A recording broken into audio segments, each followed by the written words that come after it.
Sacred Commerce. Business as a Path of Awakening.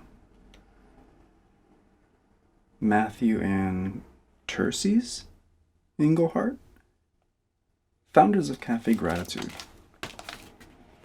Cafe Gratitude is in the humankind business. The Englehart's commitment to a sustainable, solely justice. We don't care about any of that. North Atlantic Books, Berkeley, California has charged us US $14.95, $16.95 can. Be the source of inspiration at work.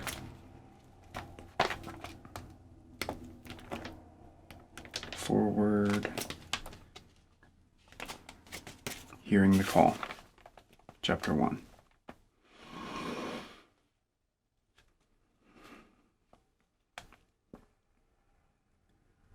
We first heard the term sacred commerce from our friend Eamon Sawaf. He and his partner Rowan are the authors of a book of the same title. As entrepreneurs and seekers, we felt two of our passions, business and spirituality, kindled by Sawaf's words.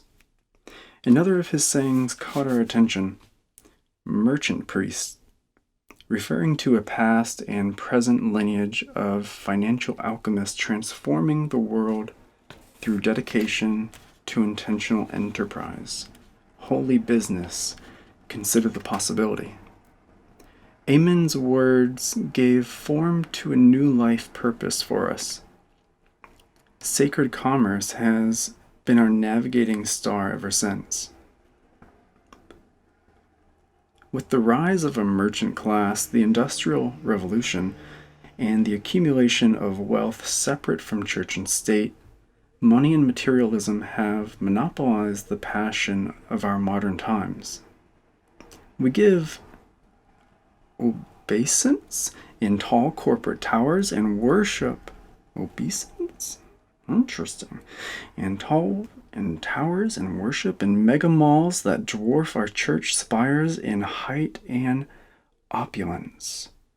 Prayer, meditation, and yoga are no longer spiritual paths, but coping mechanisms for the tributes demanded by the high priest of advertising. The indigenous tribes of the Amazon basin call us the termite people. We devour life with a consumptive gnawing while occupied by a world out there that leaves us ever hungry. Our consumerism has inflated the ego mechanism, what Buddhists call the hungry ghost, into some kind of all-or-nothing game, a show race to oblivion. The human sacrifice of the ancient empires pales in comparison to the ignorance of turning our oxygen suppliers, our forests, into junk mail advertisements for air fresheners. What kind of culture jams the space on urinal disinfectants with pharmaceutical advertising? Where is this line of worship taking us? This book takes the view that the empty promise of materialism is now exposed and the game is up, and that the coming exorcism will require sacred community. Communion, and by that we mean love before appearances, is the antidote to our spiritual, environmental, and social degradation. For most of us, the pursuit of our livelihood occupies the majority of our attention. Thus, sacred commerce is a manual for building a spiritual community at the workplace. The word spiritual may alienate some of you, since a material God requires that we scoff at alternatives and doubt the practicality and sense of those who propose them. When we use the word spiritual in this context, we're not advocating the adoption of another belief system, only an authentic willingness to look deeply into our lives and see where we are worshiping something other than the fundamental reality of oneness.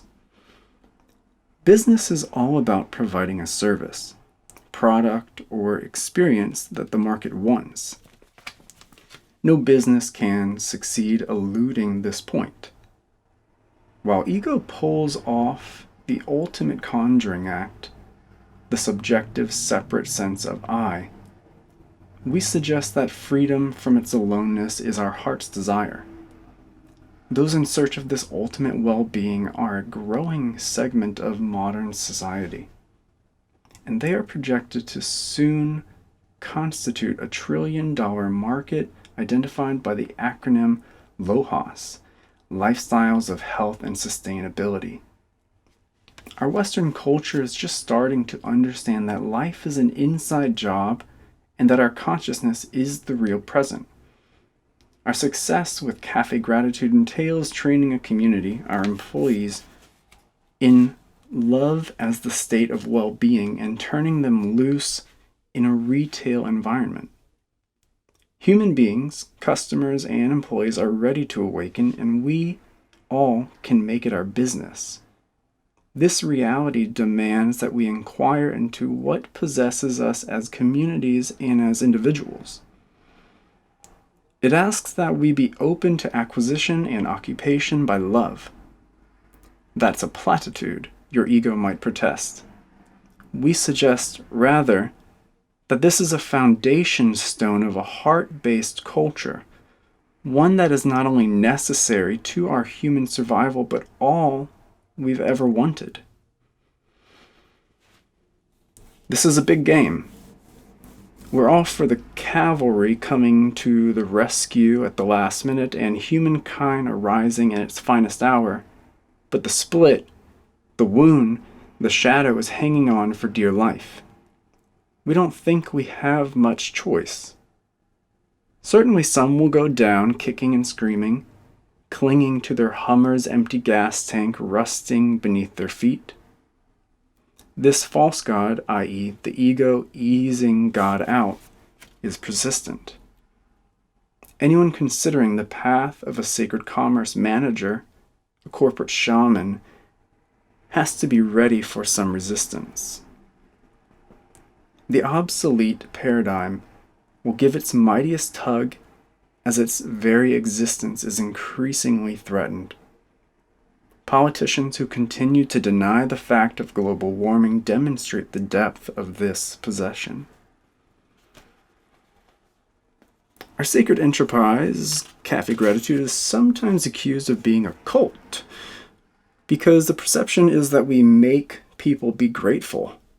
Apparently, the god of materialism, the hungry ghost, finds thankfulness threatening. But we are not threatened. It's a joy and a privilege to hold this seat, to invite the sacred to live through us and our Cafe Gratitude community. We can't imagine better training in developing inner equanimity. Remember, when you take on the chore of being a rouser, you'll want to have space for the rude before the awakening. Sage advice comes from a Rumi poem, The Guest House.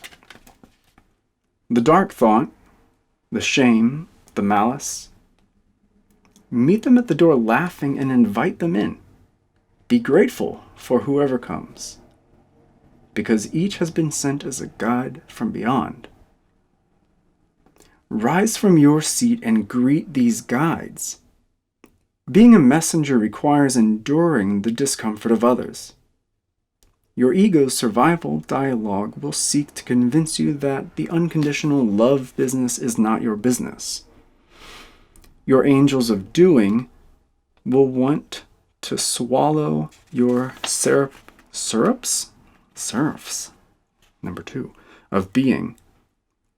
In the face of adverse appearances, my ego entices me with the promise of escape to Maui and the position of gentleman farmer.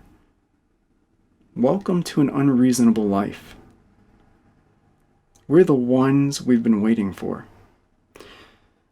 This re-evolution is our finest hour. Thank you for hearing the call.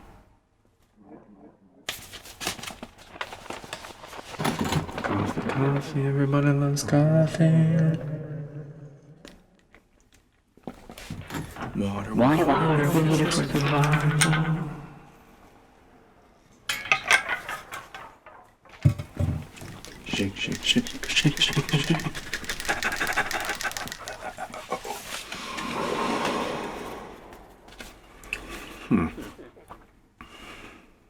About sacred commerce.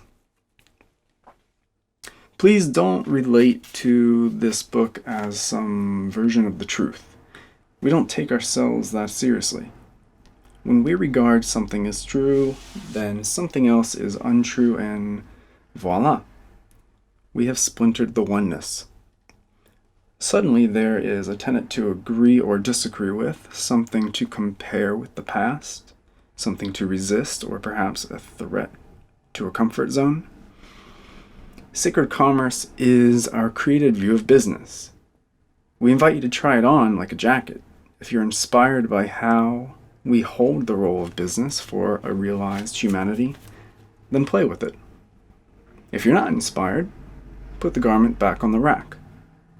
There are plenty of other empowering views of business that you can try on. Embracing ours may trigger or enhance your commitment to love's awakening, but that doesn't make it compelling truth in the sense of an authoritative dogma, edict, or concept intended to command your fidelity.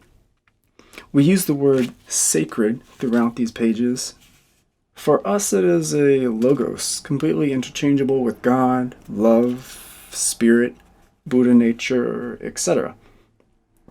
The sacred, like love, is a presence, a quality of reality that is always here when we are. When the small, surviving, wounded self gets out of the way.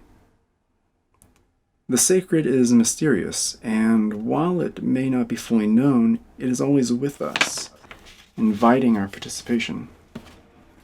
This book is a training in evoking the sacred in the workplace, to call forth the presence of love in the business environment.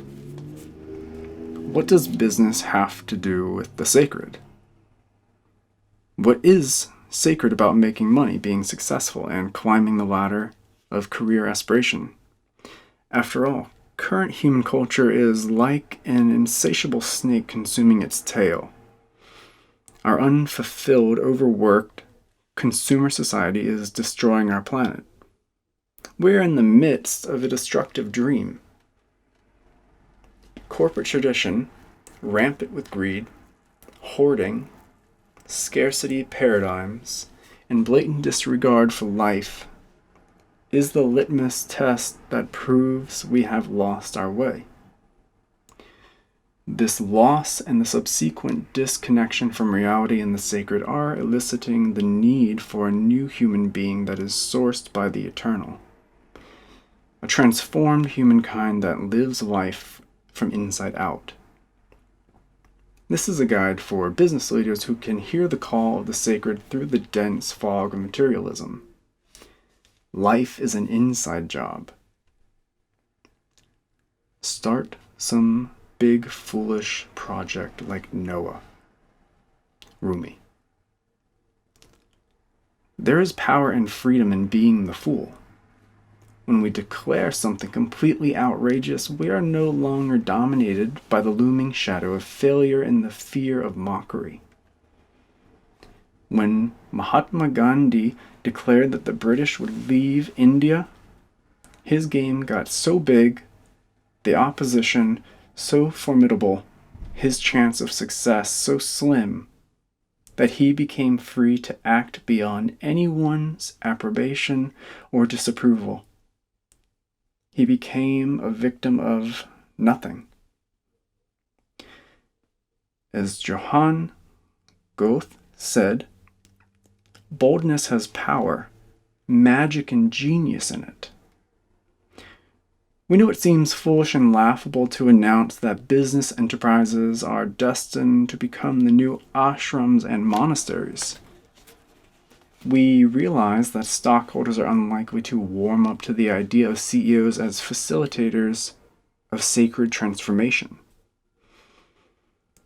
We are liberated by our audacity. We don't fear failure because all failure signifies is that we didn't accomplish what we said we would in the time we said we would. That's it. That's the whole enchilada.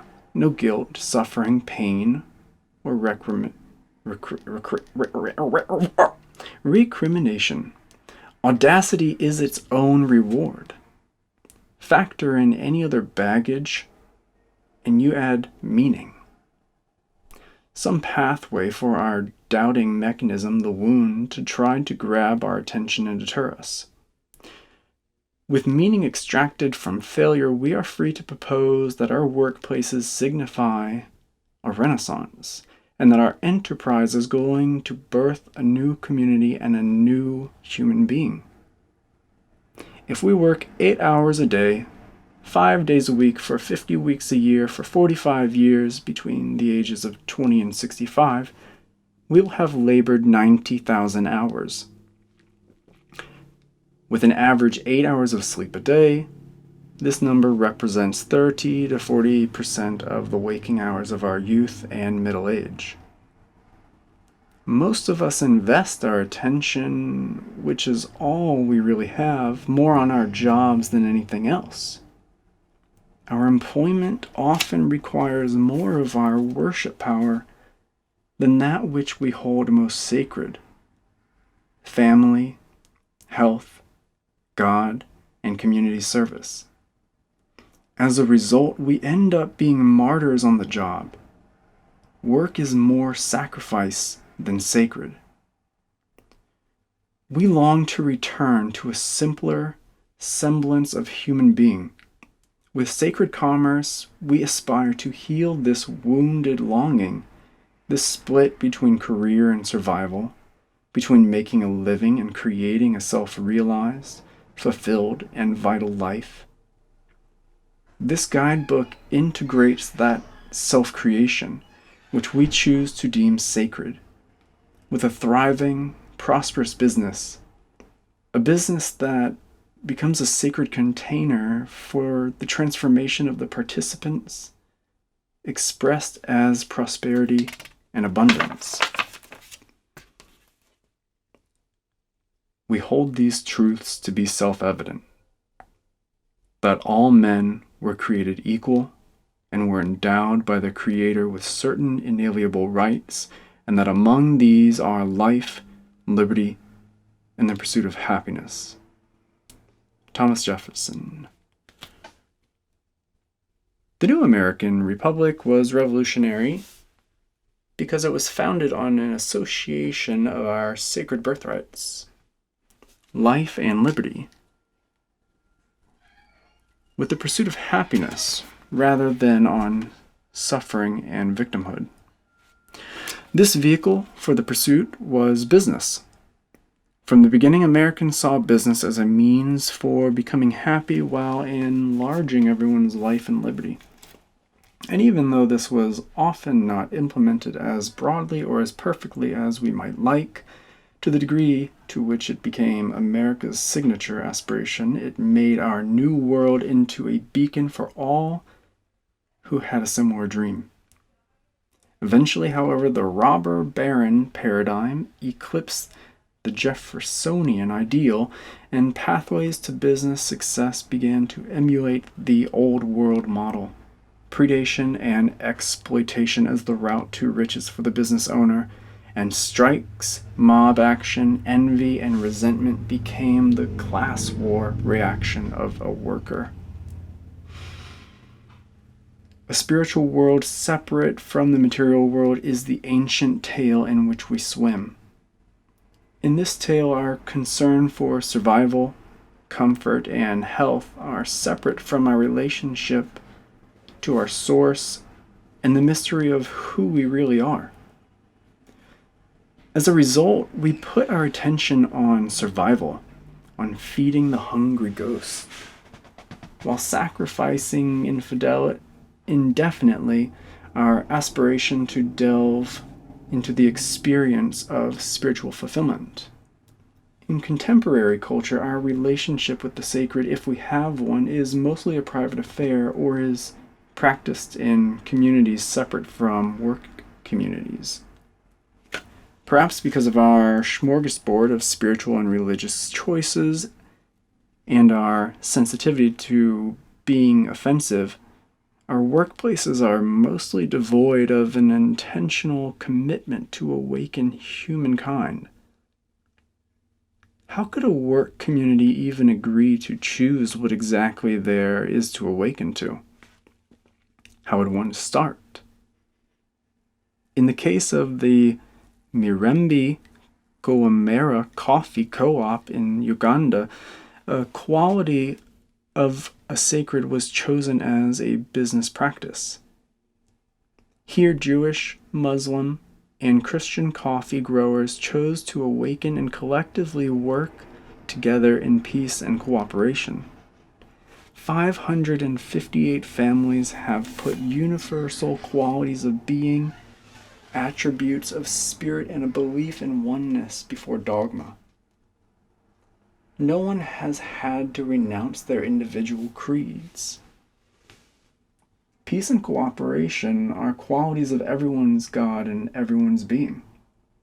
The story of their communion inspired customer support, created an international market for their coffee. If they had not stepped out of a habitual, tradition-based separation paradigm, the market for their coffee would not have materialized. A shift in being, a step toward oneness, impacted their bottom line and led to their success. That is sacred commerce. The universe conspires in our success through channels that the old story would have us believe lead mainly to an ascetic's cave and a life of denial. Our attention is on the attraction that it is exerted between the awakening of unity and the growth of love in and among human beings in a business, and the prosperity of that business.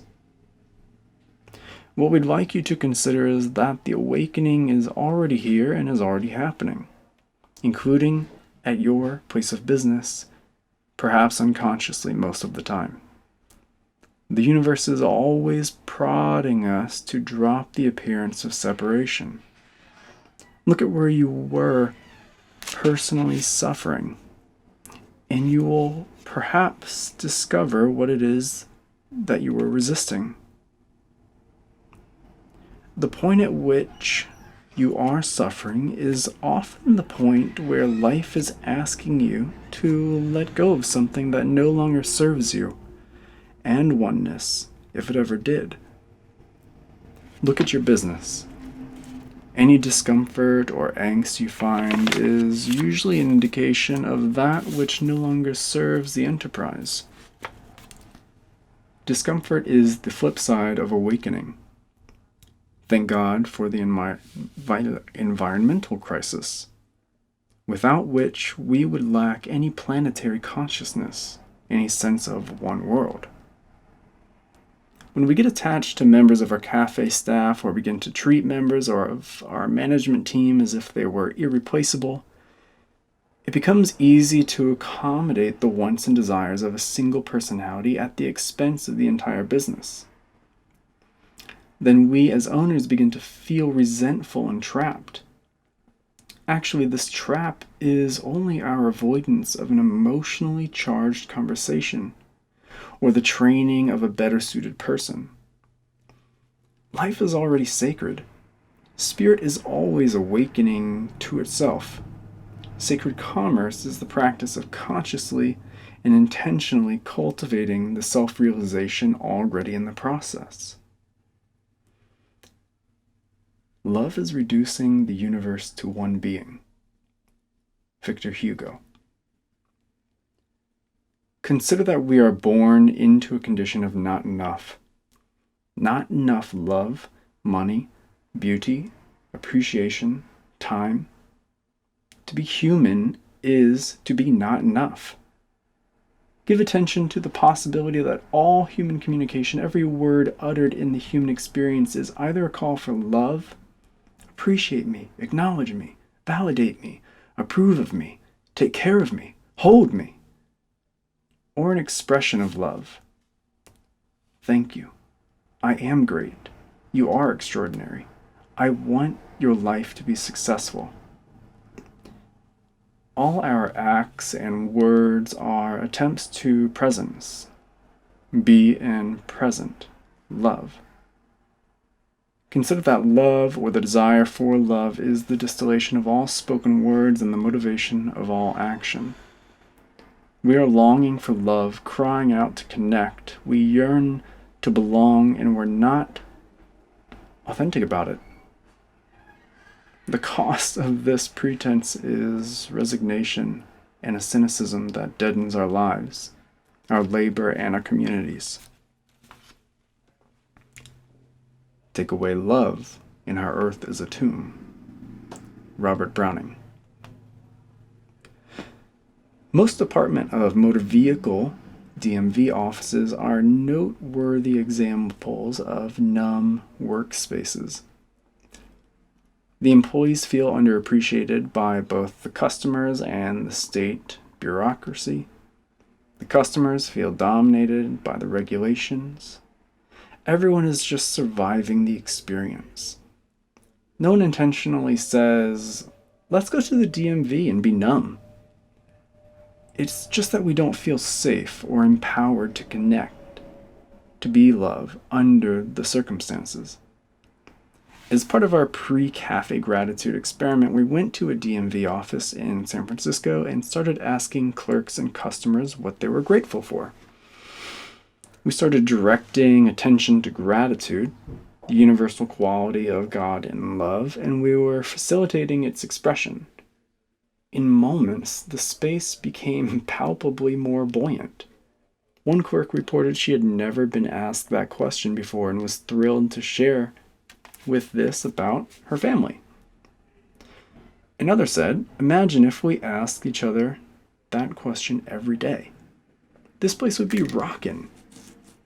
People started laughing, asking each other what they were grateful for. Within minutes, those who were participating were connecting, dwelling on commonality, getting present to what was dear to them. Consider that unconditional love is the only reality, and everything else is our resistance to it. Notice that when people are departing this life, leaving their bodies, their attention is not on the third quarter profits for the fiscal year. We cherish the scene in Charles Dickens' A Christmas Carol when Ebenezer Scrooge attempts to enlist his late partner, Jacob Marley's ghost, in the concept of how responsible they had been in business. The ghost of Marley blasts Scrooge with his chain-rattling shriek from the other side of the beyond. "Mankind was our business," he declares.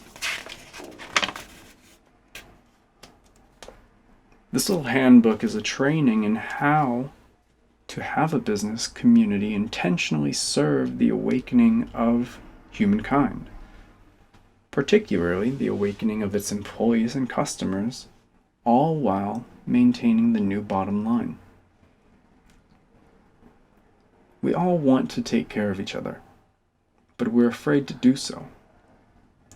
What inhibits the global family is this paralyzing fear of rejection, fear that our generosity won't be reciprocated.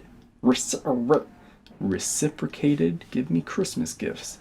So we save face, as they say in the East, and protect our sense of our own dignity. Here is where leadership comes to the fore. Leadership denotes going first and being willing to share with blind faith.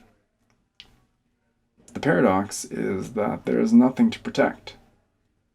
In fact, whatever you protect, we ultimately lose. Because in calling something ours, we create separation. What we can't give away possesses us. What we ultimately want can't be lost. Love is the bottom line. Love for a business as an entity is profit. As business owners, we are always looking out for the tender entity known as Cafe Gratitude. If we nurture her, she'll give livelihood to hundreds and sustenance to thousands. Love of transformation is awakening.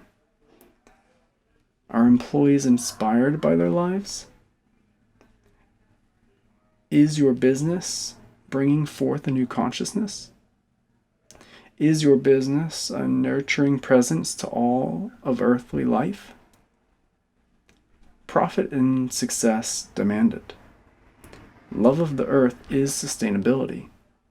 Love of community is the highest customer service. Are you using your privileged position of entrepreneur to liberate those less fortunate while cultivating love in action? Pass. P. Profit, love of enterprise. A. Awakening, love of transformation. S. Sustainability, love of earth or the whole. S. Service, love of community. Does your business get a pass? Does it fulfill love at these 4 levels? In these pages, we will mostly be training businesses to manage the transformation, the awakening of their employees, patrons, vendors, and owners. We intend to demonstrate how this transformation will enhance profit and sustainability and lead to community service.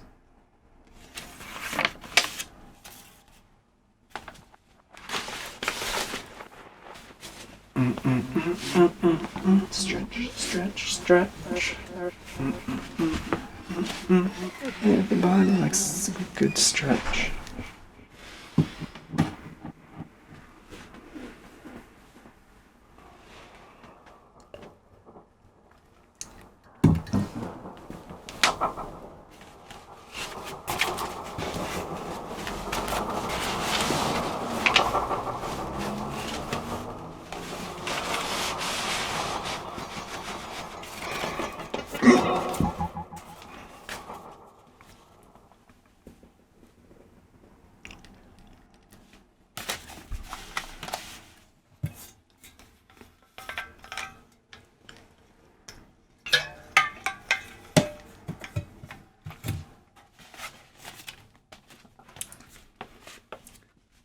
Three.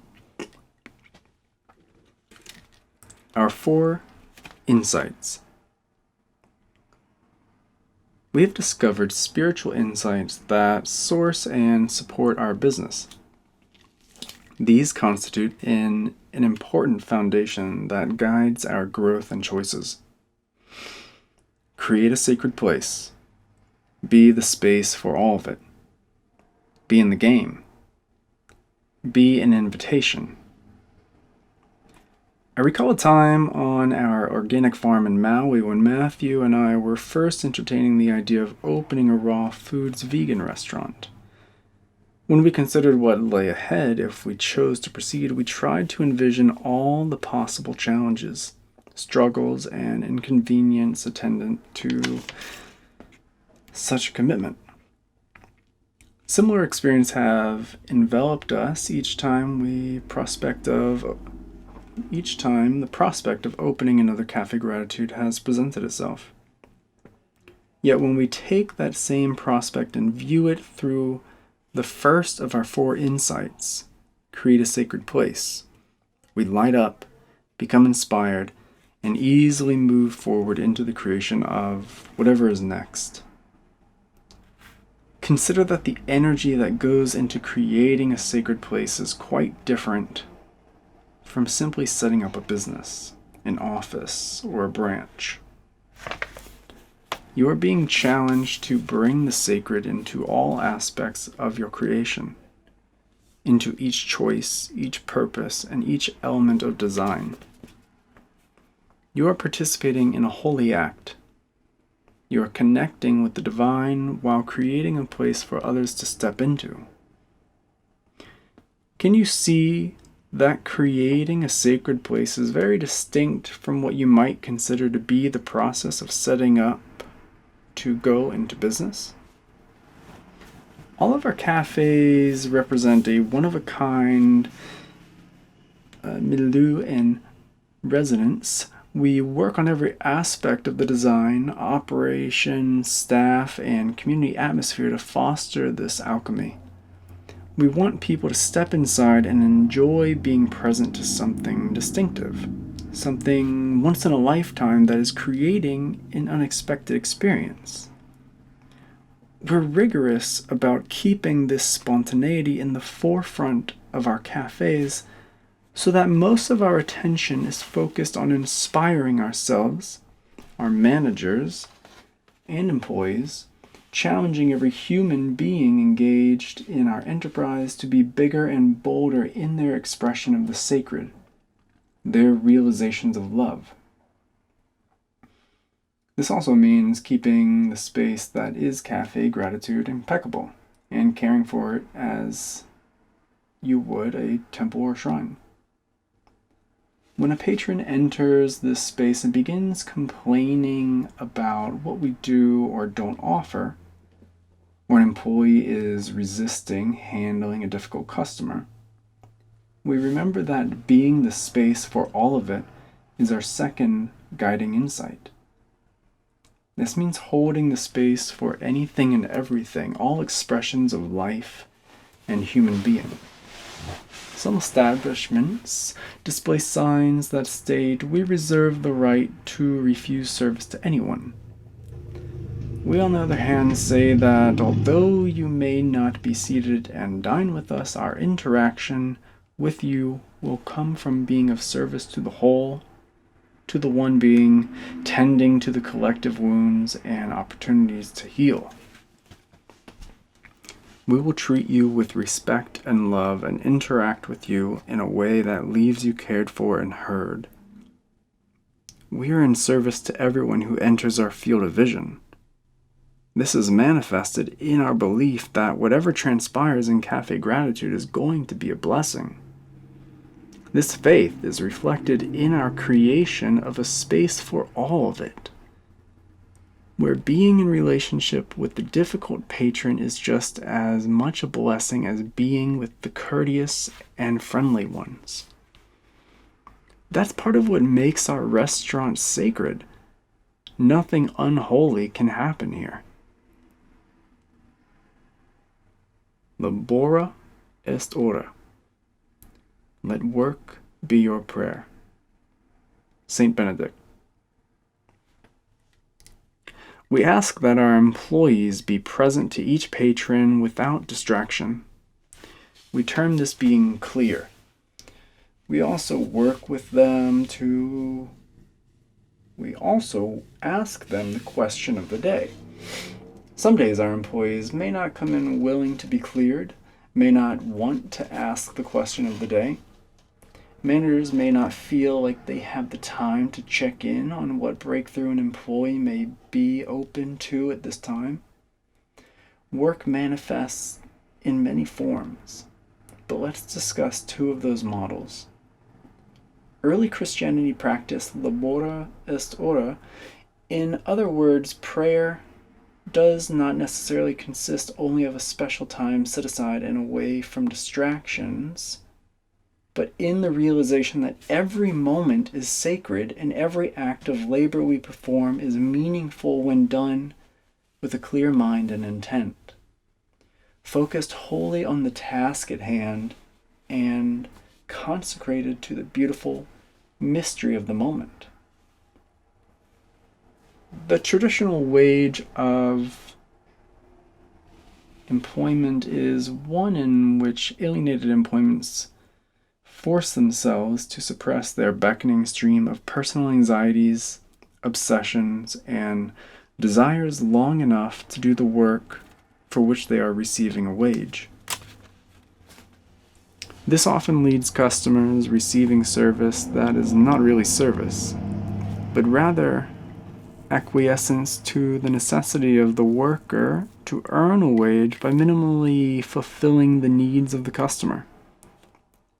The customer almost always senses this perfunctory level of interaction, which lowers the level for everyone, giving the customer the devastating impression that they are not really cared for. Rather, they are on the receiving end of a kind of prostitution.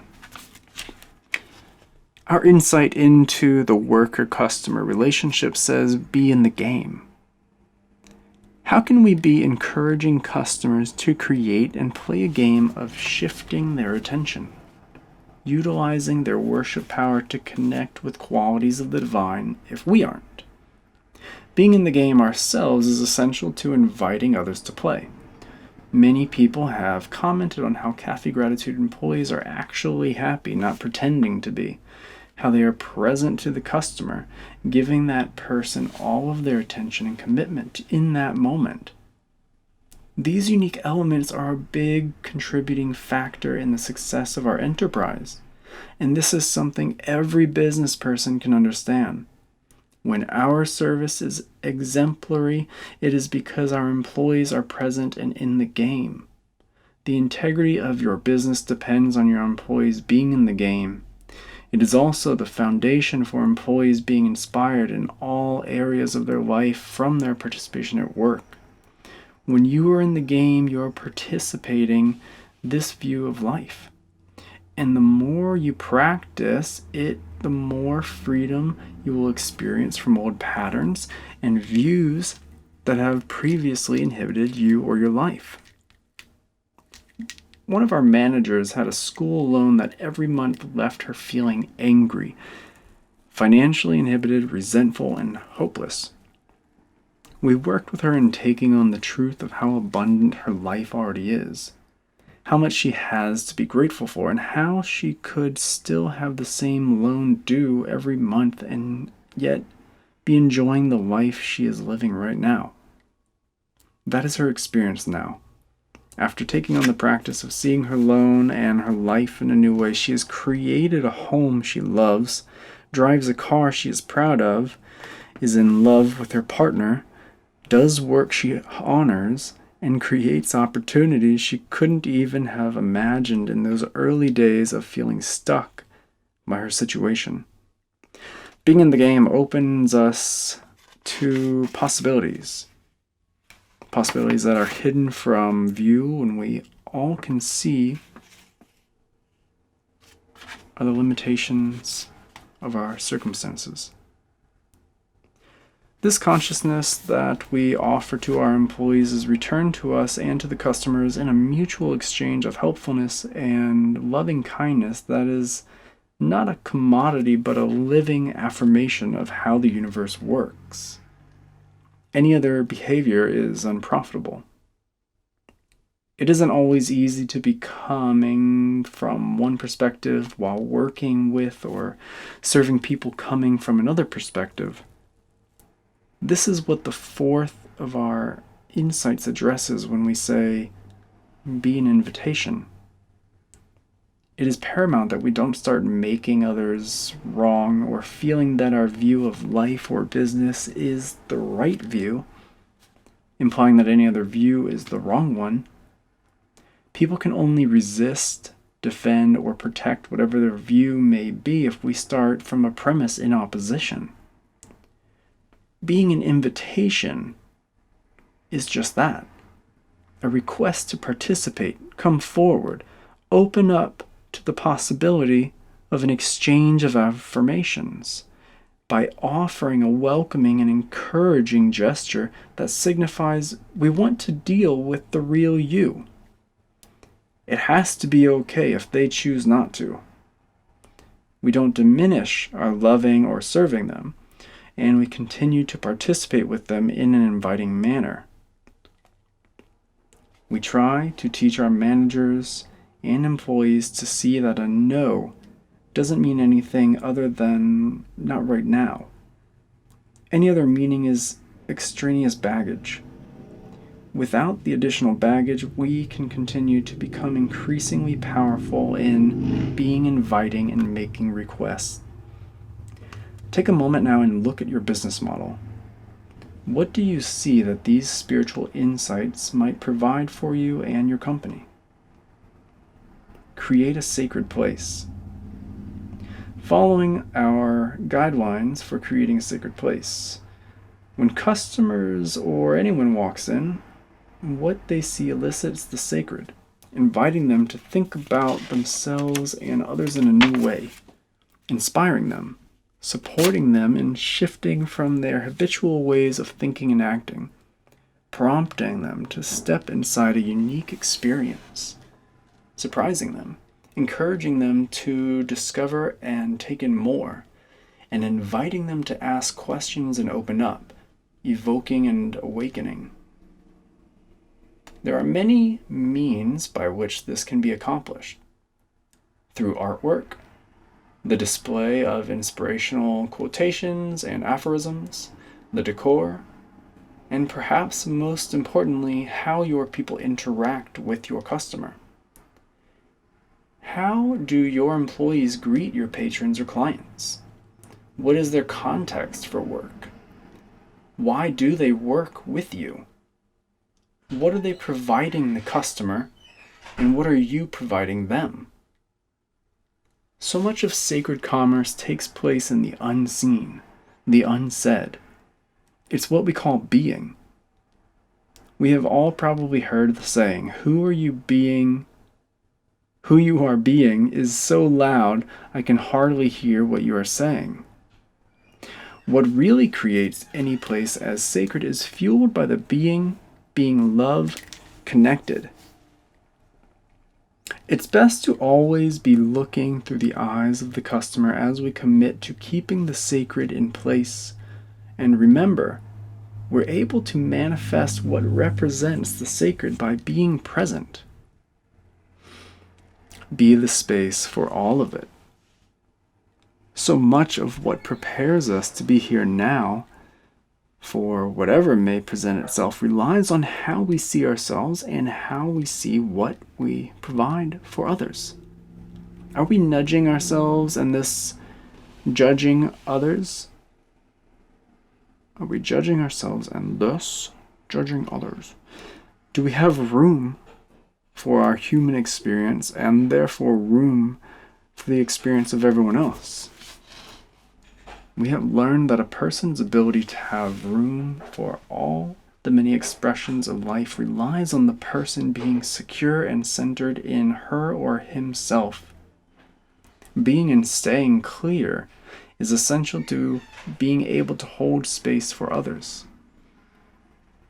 I remember when we opened our first cafe in the Mission District of San Francisco, and customers who owned businesses of their own saw us spending time sitting down with each employee, connecting and clearing with them. These business owners grinned or outwardly expressed skepticism at the likelihood that we would be able to maintain this practice. We shared with them that our belief that this practice is the foundation for our ability to provide the experience we are committed to offering all our guests. When you have room for your employees and their concerns without needing to change or fix them, they in turn will be able to have room for your customers and whatever challenges they might present. Remember that this does not have to take a lot of time. People can share without telling the whole story. This practice is all about acknowledging what is occupying their thoughts, not recreating the entire experience from their perspective. We consider the clearing practice that touches every manager and employee every day to be the most valuable of all our practices and the best use of our time and money, as well as a great investment in the quality of our employees' lives and the quality of service provided to our customers. Clearing is a process by which you can simply distinguish anything that might be in the way of you being present. See Chapter 4 for more details. Imagine being able to relate to whatever challenges you might face with your customers and clients without ever considering them to be wrong. This experience in and of itself is completely transformational and at the core of our model of sacred commerce. 3 police officers entered our cafe one day and stood just inside the doorway, observing our busy operation. After a few moments, they moved to the counter and asked us, "What's going on here?" They shared with us their sense that something different was happening at our restaurant and weren't quite sure what it was. We spoke with them for a while about ordering smoothies and coffee drinks according to the affirmative names for these items on our menu, instead of just ordering coffee. "I'll have an I am courageous," said one, while the other two asked for an I am lusciously awake and an I am blessed. One of them added, "We sure are," having taken the time to see how blessed he was. They smiled at the unique experience of what in the other venues and circumstances would have been a humdrum of aspect of business as usual. Be in the game. The game of sacred commerce is one of creating business as an opportunity to awaken. This signifies that every manager, employee, and customer or client is creating whatever presents itself as an opportunity to grow, expand, and awaken. There are no bad experiences in this context. There is simply what happens, and then what we create as a result of it. When we look at the world and its people, we often create some story, some experience of what is happening that's fabricated in our mind, usually with few facts or little relationship to what is actually being presented to us. We see something and then interpret it based on our experience or habits or version of life. Recently, a good friend and minister of our church shared the insight that since we are all making up stories or interpreting the stories of others all the time, why not make up something that opens our hearts? She told us a story of a man on the train with his 2 children. The children were talking loudly and getting up and down from their seats frequently. The other passengers were disturbed and began to frown at them. Finally, a woman got the man's attention. He seemed distracted, and asked if he would quiet his children. The man quickly apologized as he looked around, as if being present for the first time, and said, "We just came from the hospital where my wife passed away, and I have been thinking about how to tell them about their mother." Culturally, we have imposed stories that separate us from others or from a grand and beautiful experience of life. Why not begin to create stories that connect us to others and craft a full and meaningful life? By such a process, we can be more in the game. Who would you like to be? Where could you be putting your attention? At Cafe Gratitude, an 11-year-old girl was playing the Abounding River game with her parents. Matthew walked over to offer her assistance to enhance her play. The game card the girl had selected read, "With whom are you stingy?" Matthew coached her to be certain she understood, but before he could finish, she said, "Sometimes when my mom wakes me up in the morning and wants to snuggle with me, I push her away and I'm stingy with her. I could be more loving."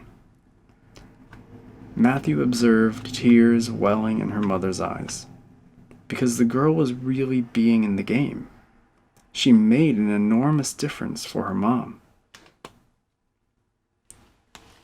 Be an invitation. We are always encouraging others to participate with us in all sorts of activities, such as sharing dinner, seeing movies, donating money, taking a trip, signing up for a seminar or class. We know when our requests are heard as an invitation because people say yes, they want to join and play with us. That doesn't mean they don't have things to work out, like the finances, scheduling, babysitting, etc. It does mean that they work to see how they can make it happen, not whether or not it will happen. If they decline our invitation, we respond as though there were nothing wrong, because, simply stated, there isn't. They just can't make it happen at the time. However, if your requests are not being presented as an opportunity for others, you probably are not truly inviting them. You may have only a lukewarm desire for them to join you, feel indifferent about it, or simply be coming from some position that makes them feel like they're obligated to join you. Imagine if each request made of you were a true invitation. How full and rich would your experience of life be? When you are a yes to life, life is a yes to you. Recently, I invited my children to make a trip to Oregon with us to celebrate their birth father's 60th birthday. He's a Vietnam vet who didn't come back in great shape, and we had divorced more than 25 years ago. He has 3 grandchildren he had never met. I really wanted them to come, but I also knew it was important for me to be okay if they chose not to.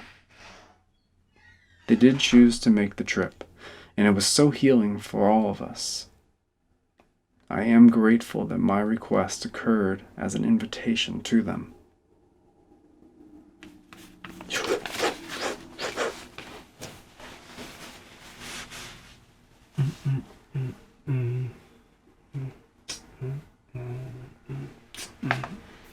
Gotta stretch that booty, got the piriformis syndrome, boom boom boom, ching dong boom, piriformis boom, ching dong boom, jumping, jumping. Coffee in my mouth, wash it on down.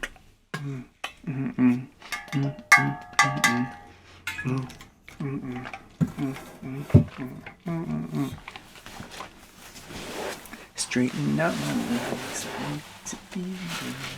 Straighten out my legs.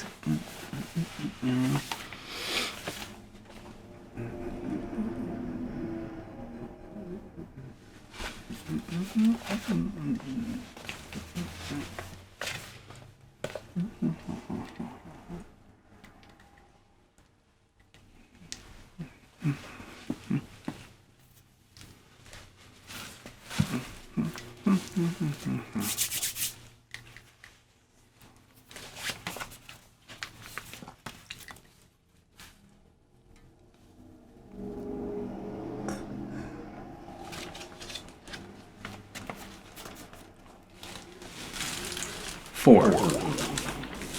Clear on clearing. In the carriages of the past, you can't go anywhere. Maxim Gorky. Clearing is the foundation of sacred commerce. The clearing is an access to the present moment, the only known location of the sacred. The degree to which we dwell on the past is the degree to which we limit our transformation. Clearing is a basic technique for distinguishing how the past is impacting the present and then presenting an opportunity to create something new and shift one's attention to something more empowering. At Cafe Gratitude, our district manager starts clearing the general managers at 7:45 a.m. They in turn clear the managers, who then begin the clearing of our frontline employees, one-on-one and in groups as they start their shifts. At Cafe Gratitude, we clear about 110 people a day, 360 days a year. We figure the expense of this endeavor is about $230,000 per year, based on the time it takes, or about 1/3 of the 2007 profits. Who would sign up for such madness? What benefits does it provide? Happier, healthier, more present, more productive employees, a community of employees, vendors, and customers who feel that they are being heard, and in turn, because they are clear, they too listen with heightened awareness and sensitivity. Empowered humans.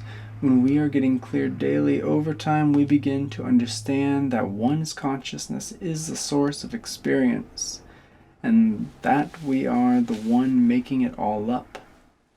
That we can craft our lives in any way we choose. The workforce becomes more attractive. Customers and vendors want to be with our people. The experience of a clear space and clear people is a business magnet.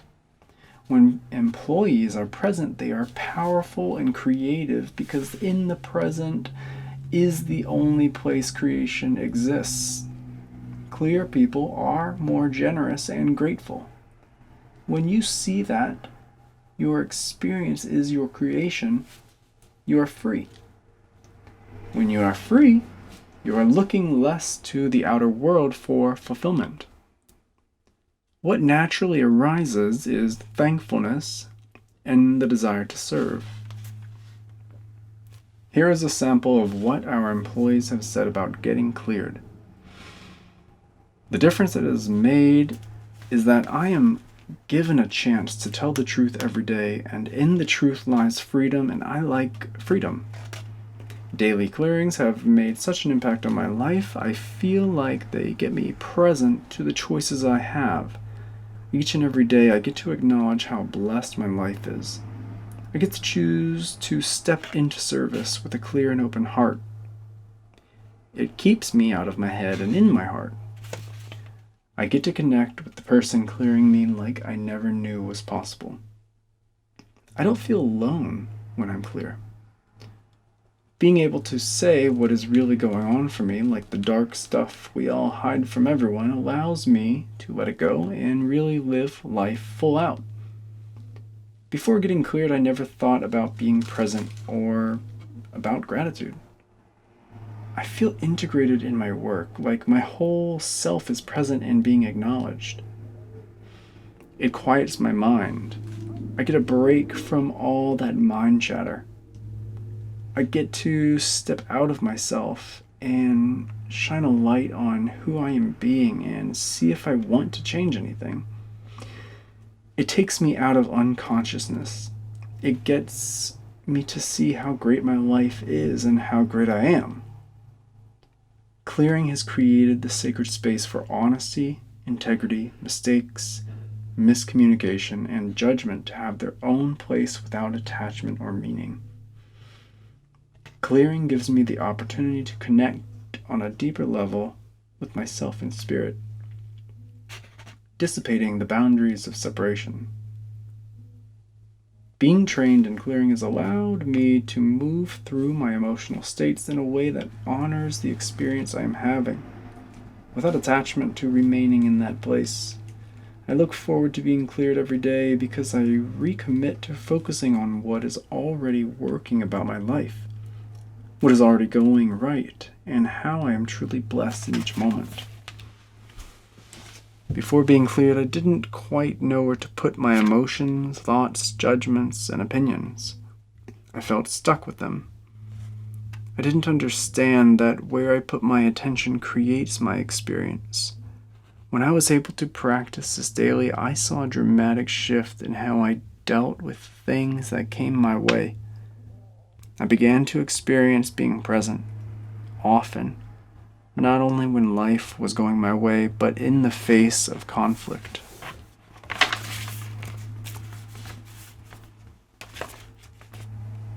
Part of the experience we provide in the space we have sanctified is reverence. This reverence asks of our people with a clear, present, and enrolled participation in the sacred act of service. The clearing removes much of the internal noise and collective static. Customers often comment on a discernible presence in Cafe Gratitude, the milieu of sacred space. If we didn't clear our people every day, we'd be just another restaurant serving food in exchange for money. For us, the food, while vital, is subsidiary to the experience of communion. Perhaps that is why we are still in business and the world is demanding more of what we have to offer.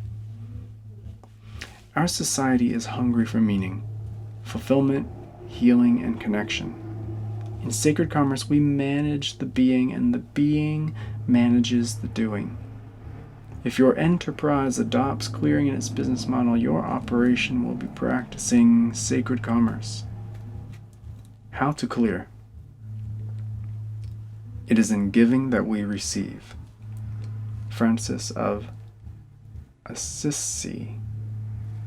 Preparation begins with you. Get yourself cleared. This can be done with the first person you clear in the day.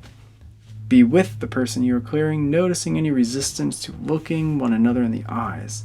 Just be there. Don't add anything. Take a breath together. That is the sacred love, God, and the divine over there having another human experience. Be honored and honoring. If you are clearing by phone, you can ask the person if they are ready and committed to being cleared. Ask the person you are clearing what they are present to. There are many ways to express this query. Our district manager chooses a different question every day. The first questions deal with the shadow, the wound. This question is designed to distinguish how the habitual mind is creating separation. It begins to cultivate an awareness that one's internal dialogue is a repetitive mechanism that tends to evoke fragmentation. Below are some of the questions we ask as the Spirit moves us. You will find yourself offering others according to circumstances and the experience of the moment. What are you present to? What is in the way of you being here right now? What version of something's wrong or something's missing are you listening to? What would you love to be forgiven for? What's your biggest disappointment? What's your biggest fear? Who do you gossip about? Where or with whom are you stingy? What are you resisting? How do you diminish yourself? Where are you being a victim in your life? What past experience is still causing you suffering? Where are you not living up to your own standards? What failure has you stopped in your life? If the person you are clearing stays conceptual or keeps talking about something other than their experience, ask them what that feels like. Example, clearer. What are you present to? My mother-in-law is coming tonight and my house is a wreck. Clearer. What I hear you saying is that your mother-in-law is coming tonight and that your house is a wreck. Now ask them, how does that feel? What is that experience like? Being cleared. I feel ashamed about my house and I'm afraid to be judged. Clearer. What I hear you saying is that you feel ashamed about the house and that you are afraid to be judged. Now the one being cleared is more in their experience. They have moved from their head to their heart. Listen, recreation. Listen, don't fix. Recreate what the person being cleared said, verbatim, as in the preceding example. Let them know you got their communication. Let them be heard. The easiest way to derail a clearing is to try to fix the one being cleared.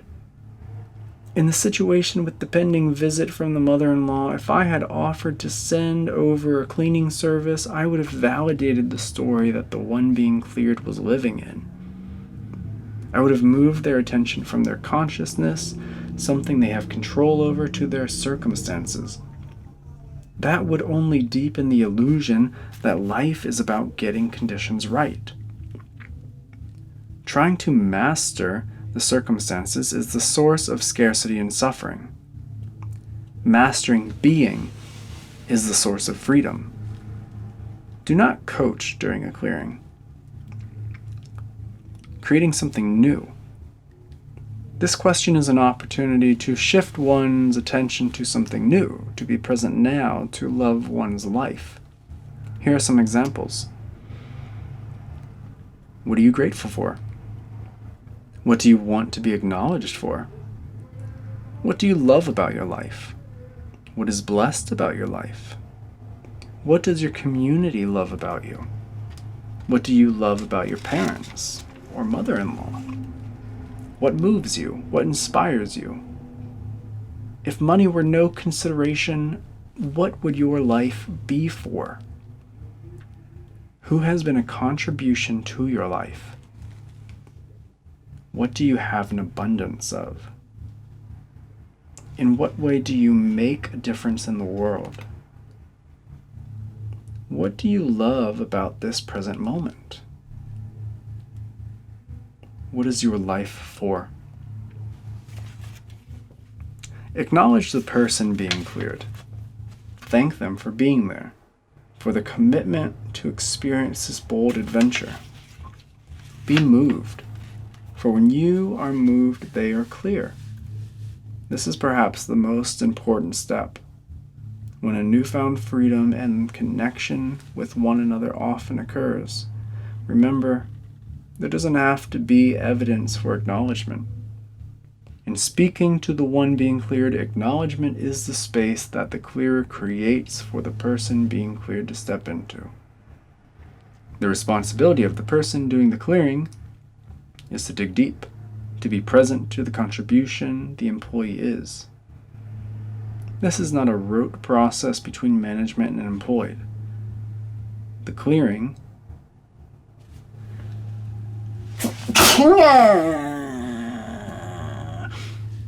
is an experience of vulnerability and openness moved by your witness to a fellow spiritual being sharing a profoundly human experience with you. Acknowledgement is calling forth the divine qualities in another that are already there, and in acknowledging them, you both become present to them. The clearer, like a shaman, is a bridge between the visible and invisible worlds. If you are moved by the acknowledgement, you can be fairly confident the person you are having this clear with, the person you are sharing with is now clear, and love will be present. To save time, clearing can happen in a group setting. The manager sits with the group, has people pair up, and takes them through the steps. The pairs clear each other. At the end of the clearing, ask some of the employees to share with the group what they are present to now. Clearing is a privilege. As employees of more than 200 people, we see our mission as keeping people clear and inspired. If our people and the community we create together are inspired, the tasks encountered in our business day are filled with appreciation and a chemistry that makes work an expression of love. Practice. Start by clearing one other person and have him or her clear you. Do this daily. It is a practice. You will be amazed at how your ability to listen and hold space for others will grow. As you gain confidence, start clearing associates at work, especially those you manage.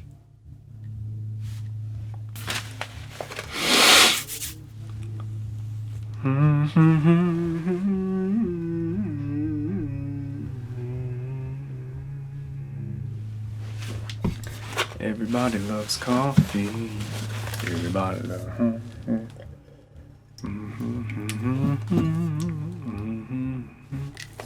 Only like 100 more pages.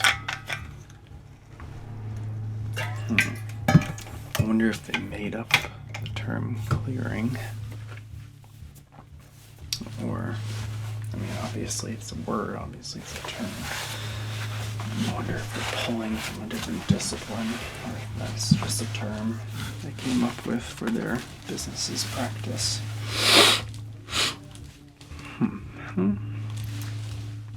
Making pretty good time, though, I'd say. Don't you guys think?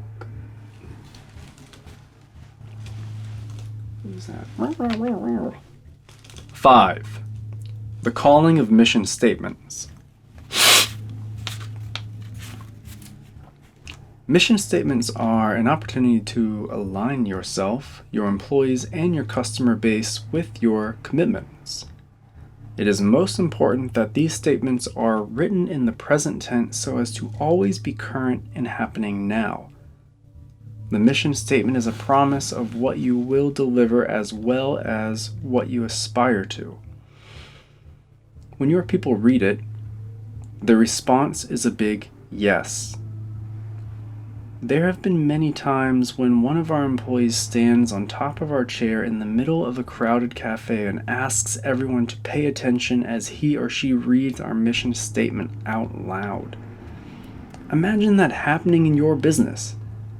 What would your response be? I recall the first time this happened. I had to let go of any thoughts I had about the employee's spontaneity not being professional. I wonder where those thoughts of mine came from.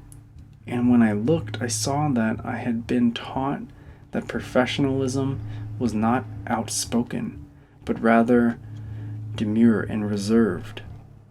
I certainly could let that thought go, because now I see business as an opportunity to make a difference, to affect change, to speak out. Our customers typically love those moments when our statement is presented so spontaneously and with such passion by one of our employees. Many customers share that they hadn't really been aware of the depth of our mission, that they had only heard about us from friends and wanted to experience cafe gratitude for themselves. Just because you publish a mission statement does not signify that your customers know what it is, or that it is alive in the business. Look for opportunities to share your mission with others, and let people know who you are and what you stand for. Our employees feel free to communicate our stand in a very literal way. Our mission statement is a means for clearing our employees, for creating games for the business, as well as aligning our intentions as a community. Cafe gratitude is our expression of a world of plenty. Our food and people are a celebration of our liveliness. We select the finest organic ingredients to honor the earth and ourselves, as we are one and the same. We support local farmers, sustainable agriculture, and environmentally friendly products. Our food is prepared with love. We invite you to step inside and enjoy being someone who chooses loving your life, adoring yourself, accepting the world, being generous and grateful every day, and experiencing being provided for. Have fun and enjoy nourishing yourself. Practice. On an unmarked sheet of paper, list the most important aspects of your mission. What do you aspire to? What is the example that inspires you? The flame that lights your heart and your path?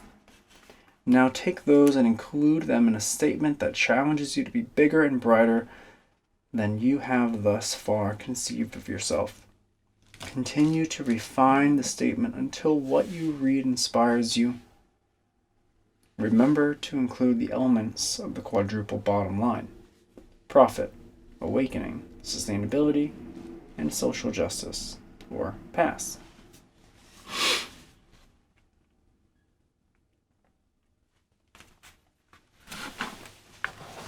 Mm-hmm.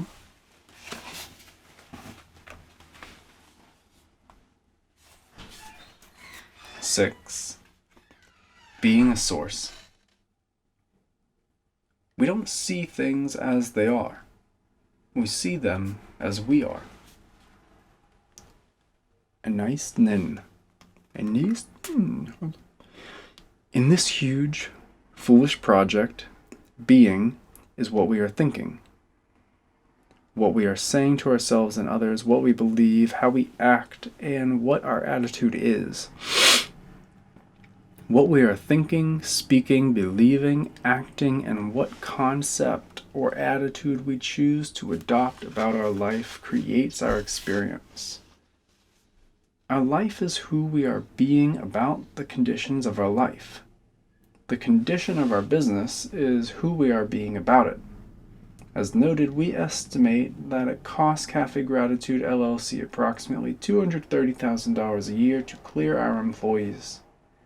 If we be, think, speak, believe, act, and project the attitude that the clearing is not worth the money or that employees don't appreciate the clearing, then we have created the experience of something's wrong, and we will experience fear and scarcity. We'll have won at the game we're playing called Something's Wrong. However, if we think, speak, believe, act, and project the attitude that lives are being transformed during the clearings and our business is flourishing as a result, then we'll have created the experience of abundance and the feelings associated with making a difference. Where we invest our attention, our worship power becomes our focus, that which we cultivate. As I sow, so shall I reap. Both scarcity and abundance are valid points of view. One is no more true or real than the other. They are both states of consciousness. Does an oak tree move you to tears of joy and appreciation, or is it an obstacle that stands in your way? What life do you choose to create with your attention? There is all the evidence necessary to conclude that the world is going to hell in a handbasket and that massive ecological breakdown is imminent. There is also ample evidence that the humanity is awakening and that our finest hour is at hand. Which is your world? Your belief makes it so. There are 3 great mysteries: air to the bird, water to the fish, being to the human. Zen saying. In Arizona, at age 40, I stood on the rim of the Grand Canyon for the first time in my life. All the years of anticipation could not prepare me for the magnitude of that vista. I was bowled over by its incredible and overwhelming beauty. About 20 feet away from me stood a man wearing an imposing belt buckle and a garish baseball cap. I overheard him announce to a female companion his reaction to the incomparable vista that lay before him. You could dump garbage in there for 1,000 years and you still wouldn't fill it up. He was having his Grand Canyon experience. Up until that moment, I thought we were all seeing the same canyon. Now I understand that all we ever see is framed by our thoughts, speech, belief, actions, and gratitude. Attitude. Living in the sacred is a choice. The chance to create every moment as an opportunity for awakening. How often do you squander that chance by turning your life into a landfill opportunity? To what extent do you diminish yourself, your work, and your family with an unconscious habitual view of interpretation? Notice on any 2 days or at any 2 moments how your experience of the day can swing dramatically from peaceful to agitated, from fulfilled to unappreciated, from inspired to despairing. The circumstances are often the same, but who are we being about those circumstances? How we respond to them creates our experience. Have you ever been on vacation surrounded by idyllic circumstances and been miserable? Have you ever been unable to appreciate a beautiful sunset or enjoy your own children because of the clamor in your own head? Now ask yourself, have you ever been washing the dishes or scrubbing the mildew off the bathroom tile and found yourself fulfilled and in the zone? As human beings, we are always trying to manipulate the circumstances of our lives. All the while, it is who we are being about our life that gives us our life experience. Our whole traditional educational system is geared toward achievement. Having, getting, while it's largely devoid of any training in being. The scarcity paradigm is all about having the right circumstances and then being happy and fulfilled. Notice the insatiable aspect of living life from outside in. Our inherited life of view, our inherited life of view is to get this, and then we can be that. Our society's massive advertising industry exists to fortify the get this and then be that matrix. Ask almost anyone how their day was, and they will likely speak about something that happened or a circumstance that occurred as the reason they are happy, disappointed, hopeful, fearful, and so forth. By taking on sacred commerce, one is stepping up to train oneself, one's co-workers and associates, to begin to master being. One who takes on being successful without or before any evidence. This involves thinking, speaking, believing, acting, and having an attitude of success. A sacred commerce manager refrains from chasing fulfillment in the outer. The sacred is here now, and that is where the manager dwells. In upstate New York in 1984, I was a father of two, and by default a carpenter of C- quality. We lived hand to mouth. When one job ended, the phone would ring with another prospect. I deemed myself spiritual and professed that God provided just enough, just in time. I was winning at the just enough game. Then a prosperity book came to my attention that gave me permission to be spiritual and have money. And I took it on with a vengeance. I started being a millionaire with no evidence. I drove our $400 Saab automobile like a limo. I started to cherish money, not for what it could buy, but for what it represented, the quality of abundance that permeates all creation. I put post-it notes all around me that read, "I love money and money loves me." I changed my name to Mighty Millionaire Matthew. Guess what? Millionaire eventually showed up. At that time in my life, no one would have placed bets on my fiscal profits. But out of many miraculous and unpredictable circumstances, I created a lucrative fashion line and a clothing factory in an old dairy barn in the Finger Lakes farm country, to the surprise and dismay of the grandees of 7th Avenue. My outer circumstances mirrored the shift in my inner self, as they always do.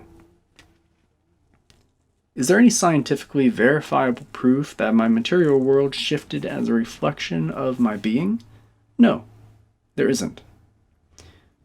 Rather, what I undertook was an experiment in faith. Proof would require an observer separate from the inexperience. In the being game, you are either all in or not. We can be grateful to countless fellow humans who have demonstrated that life arises in one who is being. That being outshines what we seem not to have or difficulties that have transpired in our lives. Nelson Mandela, the gracious political prisoner of apartheid, Ernest Shackleton, the Antarctic explorer of enduring legend, and Mahatma Gandhi, India's beloved humanitarian activist, are three eminent examples of how the power of being is victorious over daunting circumstances and austere conditions. Elvis Presley, Judy Garland, and Howard Hughes are three examples of people for whom exalted circumstances, as evidenced in their acquisition and possession of wealth, talent, and success, guarantee nothing. In the Buddhist view, life is neutral, and what we are thinking, speaking, believing, acting, and our gratitude about life is all we ever actually experience. Why do we mostly have it backward?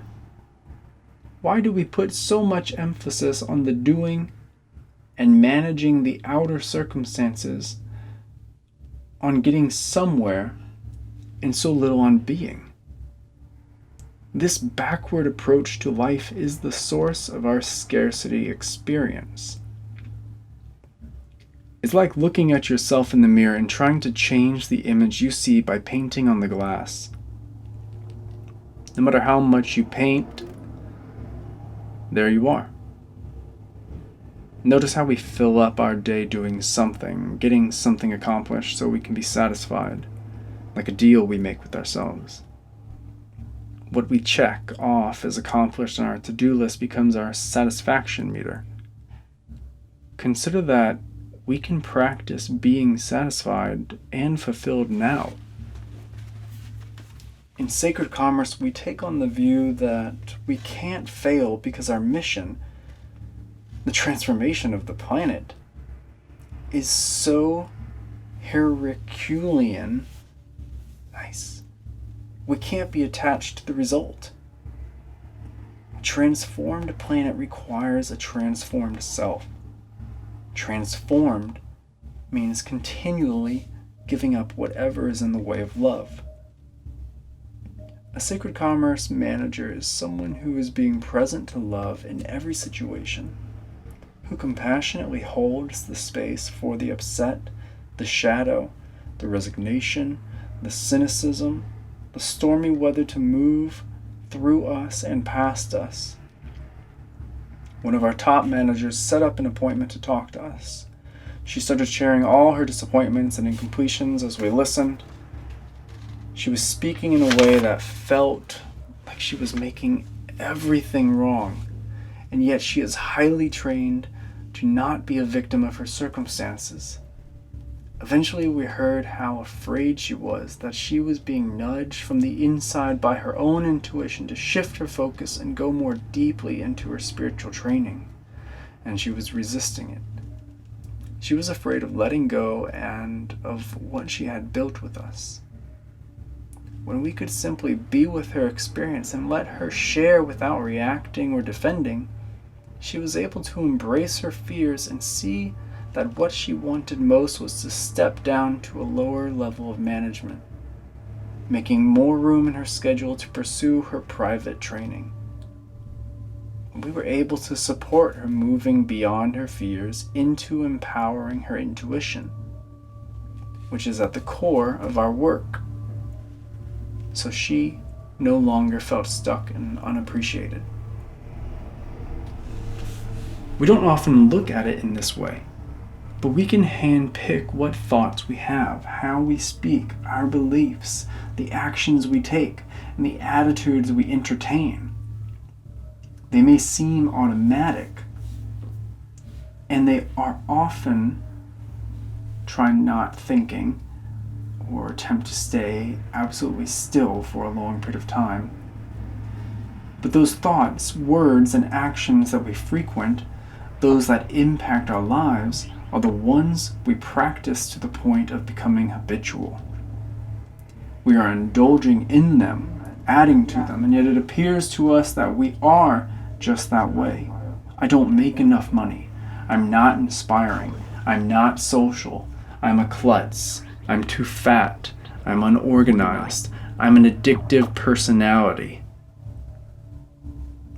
These are statements and thoughts we have practiced and mastered, thereby becoming for us our way of being. Consider that you can master any thoughts, any way of being. One way to access mastery is through affirmation, which is just another method of repetition or practice. Affirmations are often perceived with cynicism as the inauthentic domain of New Age crystal gazers. Consider that we are always affirming something. I'm a procrastinator is an affirmation. I'm shy is an affirmation. I'm not disciplined is an affirmation. Do you question these affirmations have an impact on your life? Are you cynical about their power over you? Notice that we only question the authenticity of the affirmations that create us as whole, complete, and loved. In one of the transformative workshops we share with others, a woman said to me, "Affirmations are stupid and don't work." "Really?" I replied. "Are you a mom?" I asked. The woman nodded her head and replied, "Yes." I said, "How often do you tell yourself you could be a better mom?" She answered, "Oh, all the time." "Does it work? Do you create the experience of being a less than best mom?" I queried. "Oh!" she exclaimed in a moment of awakening. The wound, the split, the shadow, in its effort to survive, wants us to believe we are broken. The wound seems real because it's more practiced and has been gathering a file of evidence on its behalf. Affirmation is a powerful and yet basic tool, accessible to everyone who can think or speak, for creating new files and new pathways to dispel the darkness and align us with love's presence, the sacred. Practice. Say out loud to yourself in the mirror as follows. I love and honor myself as a divine creation. Love is having, your name, experience. Your name is having a loving experience. I love myself.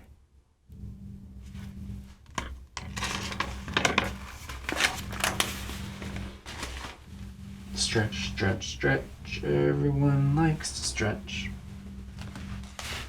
Switch the feet because some feet are numb. Twist, twist, twist, twist, twist, twist.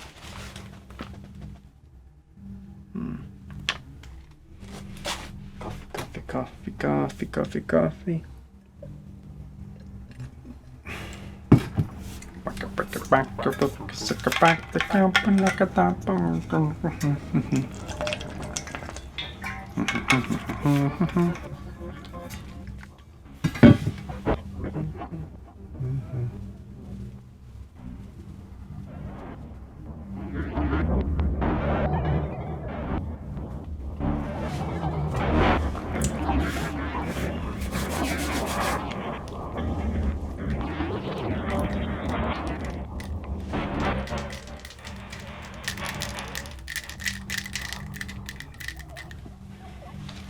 What'd you think? One more? I'll go. 7. Abundance is an inside job. Abundance can be had by simply consciously receiving what has already been given. Sufi proverb. Abundance is a quality of the sacred, one of the flavors of the oneness. How could anything be missing in a whole? Where would it be hiding? Seek ye first the kingdom of heaven.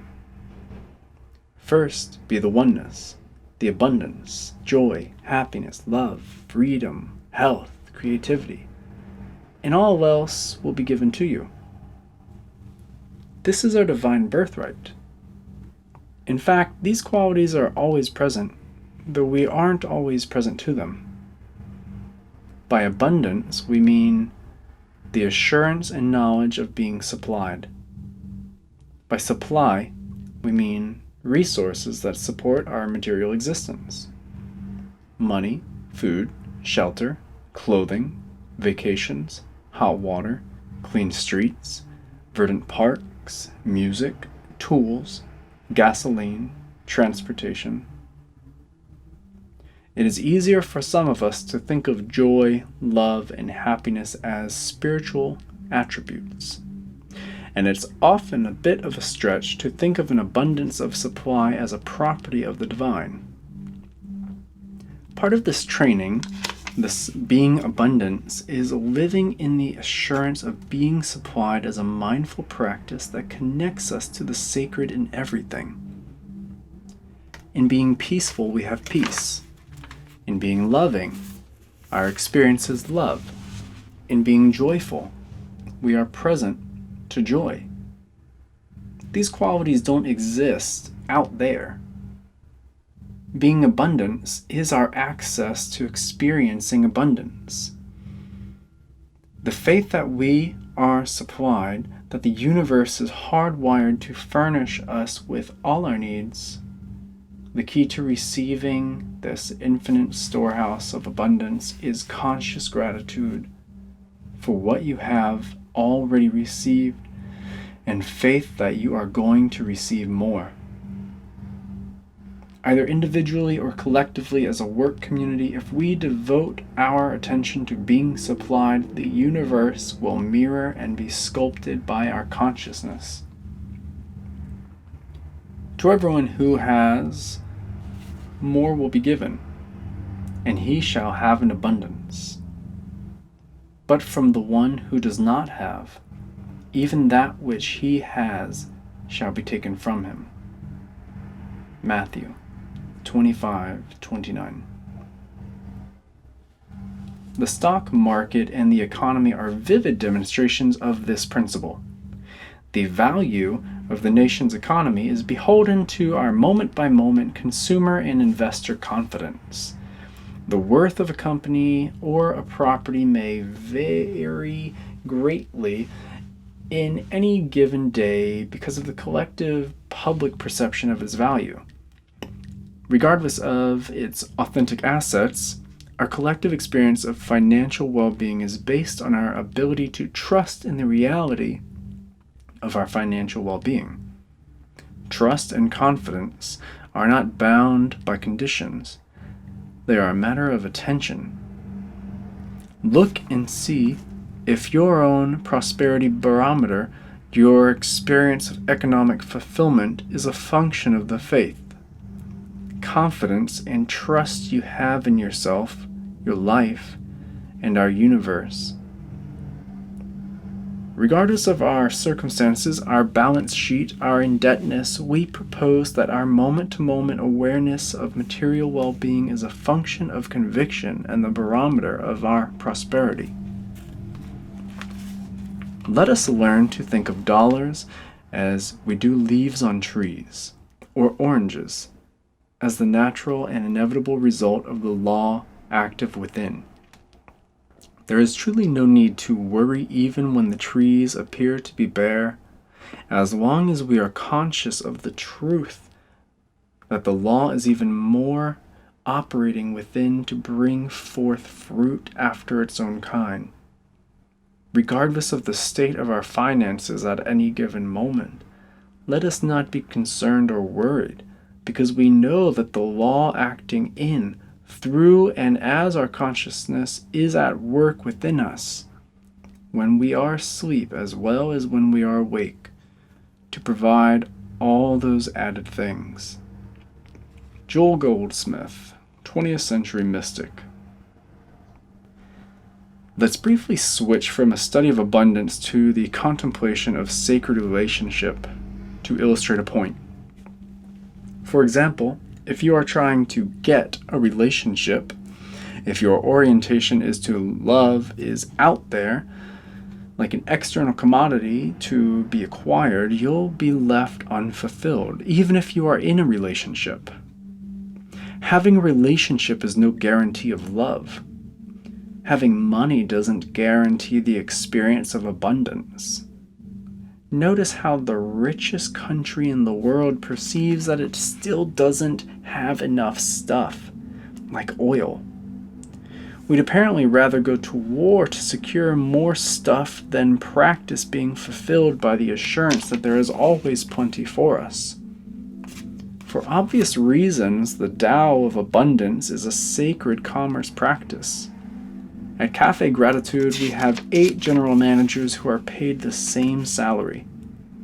Those who really take on being rich are just that. Their experience is that they are provided for. Therefore, They're much less consumed by the individual survival paradigm and consequently are free to serve our company's mission and enjoy their lives. They are more present to and for the whole community. They are our best managers.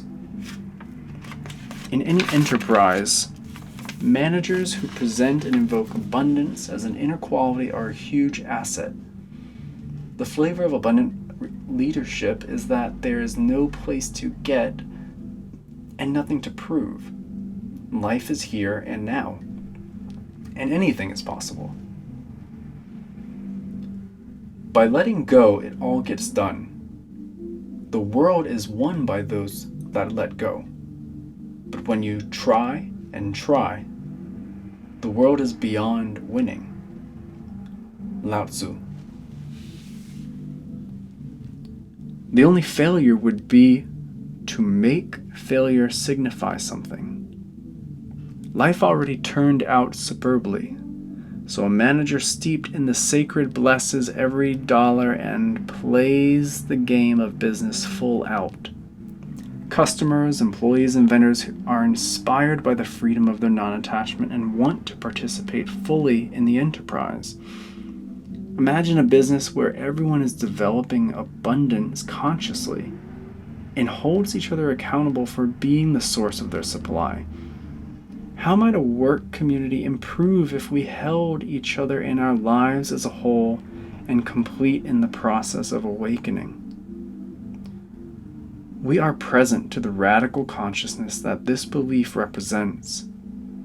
If abundance is an inside job, if the experience of being provided for is a quality of the sacred that is always available within us, if security can't be found in the outer, then what is the point of business?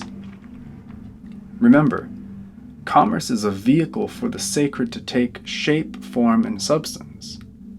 Business is an expression of love, a school of transformation, and a game of making a difference.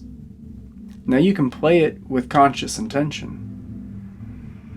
There is no place to get, nothing to prove, and failure doesn't mean what you thought it did.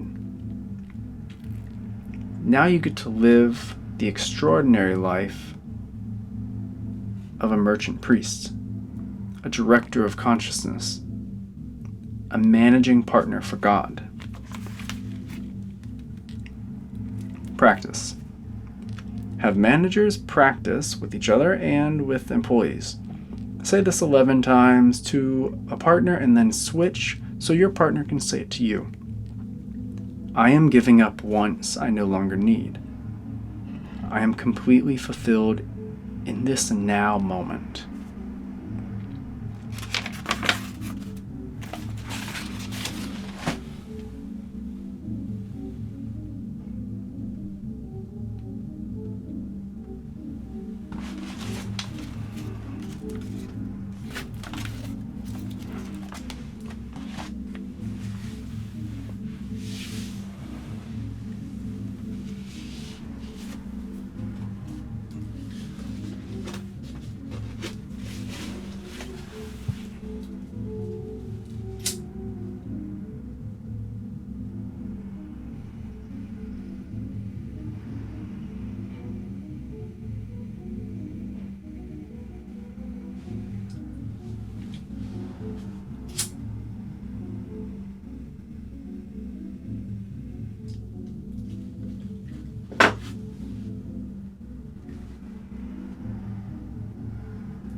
Palo Santo.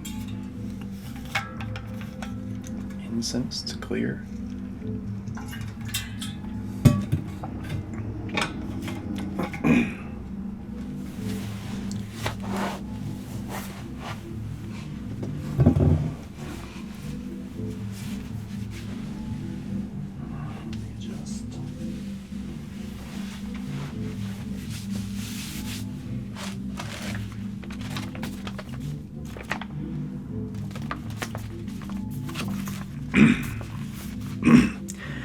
Amy my totu. Ow! Yes! Chapter 8. The Manager's Coach. This is the true joy in life. The being used for a purpose, recognized by yourself as a mighty one. The being a force of nature instead of a feverish, selfish little clod of ailments and grievances complaining that the world will not devote itself to making you happy. I am of the opinion that my life belongs to the whole of the community, and as long as I live, it is my privilege to do for it whatever I can. I want to be thoroughly used up when I die, for the harder I work, the more I live. I rejoice in life for its own sake. Life is no brief candle to me, and it is a sort of splendid torch which I have got hold of for the moment, and I want to make it burn as brightly as possible before handing it on to future generations. George Bernard Shaw. There is a new shaman in town. Gourd, rattles, and sage smoke are optional, but vision and commitment are not. Sacred commerce managers are the stewards of consciousness for a business. Like the seat of wisdom held by tribal elders, they steer the community toward the sacred.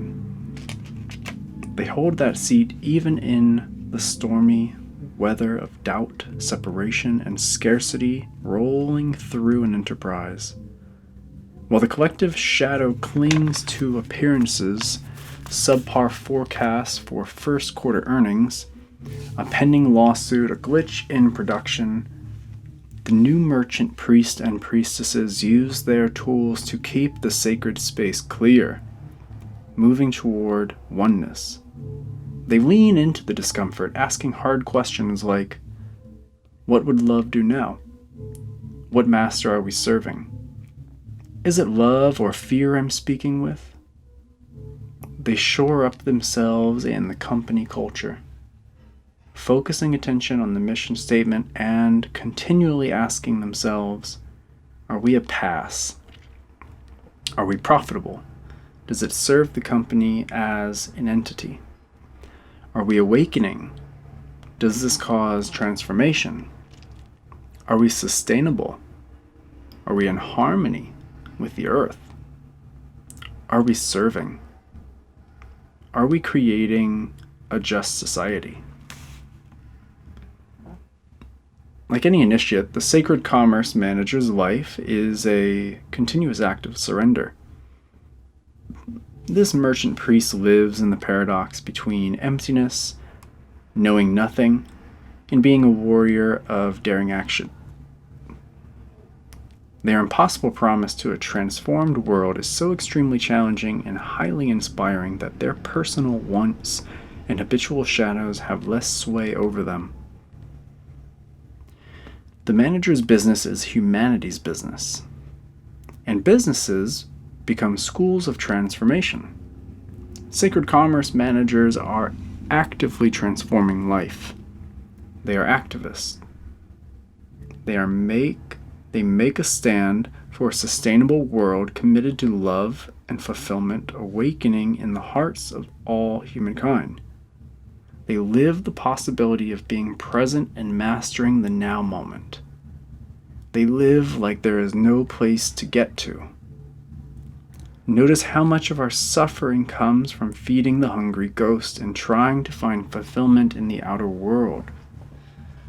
To be insatiable, not enough money, time, beauty, love, etc., is to validate and participate in the collective fear factor that breeds scarcity and selfishness, the source of war, hoarding, and indifference. For the sacred commerce manager, adversity is an ally and conflict an opportunity. They are masters at holding space while the shadow moves through. They are the first to be transparent, apologize, and take 100% of the responsibility, putting the collective interest before their personal discomfort. They attend to building a community. The medicine of this new shaman carries and administers the healing salve of distinctions. Distinctions distinguish and support our attention. They differentiate fear from love. Distinctions are not the truth, but rather are like different pairs of spectacles, each with the new view to try on and determine if the vista they provide empowers and heals. The sacred commerce manager does not traffic in the truth. He or she is a coach inviting employees to look in a different way and discover for themselves the face of love. Practice. Look at your business or the business you are involved in. If you are being 100% responsible for the condition of the business, if the business is an outpicturing of your consciousness, what can you be responsible for? Who are you being such that business conditions are that way? This is a great practice for yourself and all managers. When we are closing out the month's financials with our managers, we ask them who they were being such that the month turned out the way it did. Win or lose, how is it a result of who you were being?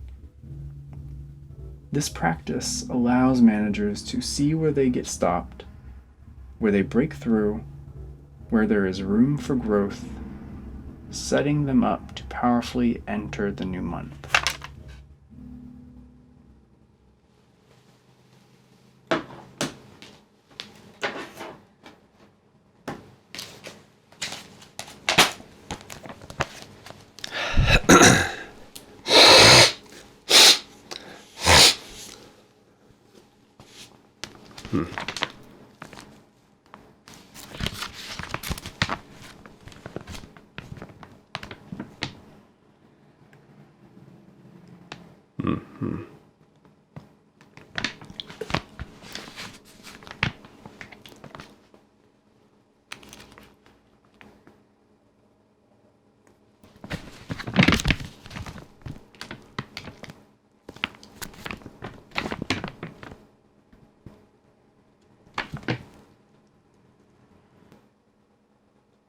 Nine.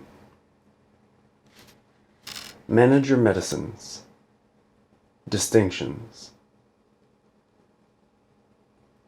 It is not necessary that a sacred commerce manager master these distinctions, only that they try them on, practice them, and bring them to the community. In giving them away, one anchors them in one's practice. We often practice a distinction as a community in our various meetings. See Chapter 10, entitled Leading Inspiring Meetings. A sacred commerce manager has no answers.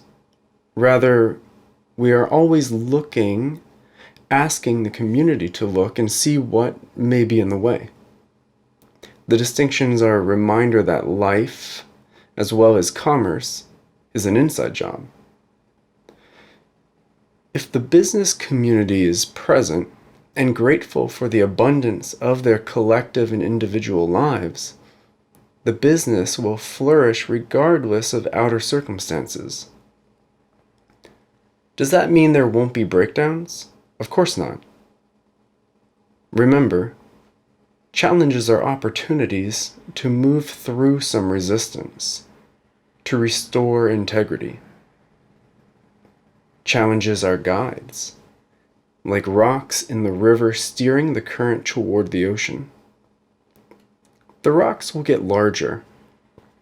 The challenges will become worthy of your life and the life of the community. As a business steps more and more out of survival consciousness, survival of the individual or business, what naturally arises is the desire to serve the whole.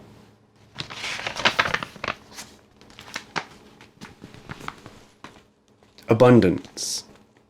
The presence, knowingness, and assurance of being supplied. Money is its outer expression. However, money is not abundance. Kisses are an outer expression of love, but kisses are not love. Abundance is an inner quality, a presence like love. Acknowledgement.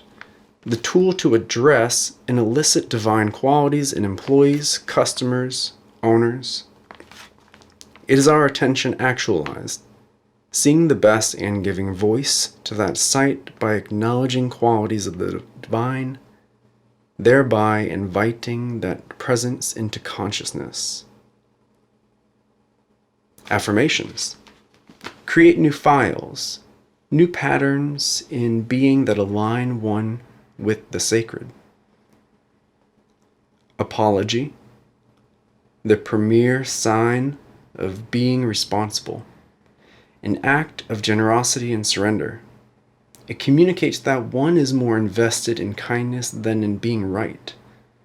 Apology softens attitudes and dissolves lines of separation while restoring love.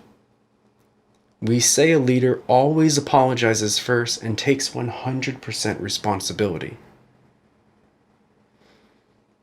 Being. We experience being through our thoughts, speech, beliefs, actions, and attitudes. Master being, and you master your life experience. Being with. To be with another without goals or expectations. To look them in the eyes without speaking, without adding or subtracting anything. To be there for and with them. Breakthrough. Something becomes possible that wasn't possible before a piece of the past, some limiting view, is removed from the present. Clearing. Creating a blank canvas of the present moment, free of anxieties about the future and constraints of the past. Clearing is a technique for having employees be here now. Enrollment. When you enroll others, what you communicate manifests not as a dogmatic edict or an order from on high, but as an opportunity for them. Failure. We perceive failure as a sliver of our experience, nothing more. As not doing what one promised to do in the time one committed to do it. That's it. Everything else that is labeled failure, along with the heavy guilt trip that society lays on it, is just story, noise, and static. Forgiveness. To sincerely give as you gave before. To take measures to restore love in any relationship. To really understand that there is nothing to forgive. 4 insights for sacred commerce. Be the space for it all. Create a sacred place. Be in the game. Be an invitation.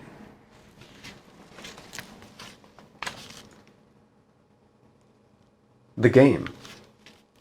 Creating business as a game. reaching financial or other business goals through games that inspire you and your employees, creating some context that lights you up on a day-to-day basis. Generate. We are the source of our experience. We can generate any experience. Being happy is a practice. Being sad is a practice.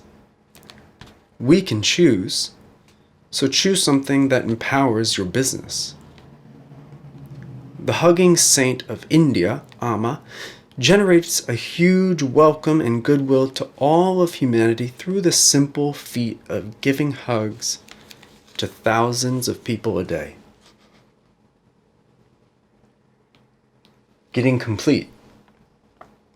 To declare that any past disturbance is no longer impacting the present. Being complete means there is a clear, loving space between you and another. Gossip. To diminish another with our speech, or to listen to another diminish someone with their speech. Since there is no other, gossip ultimately diminishes ourselves and the community.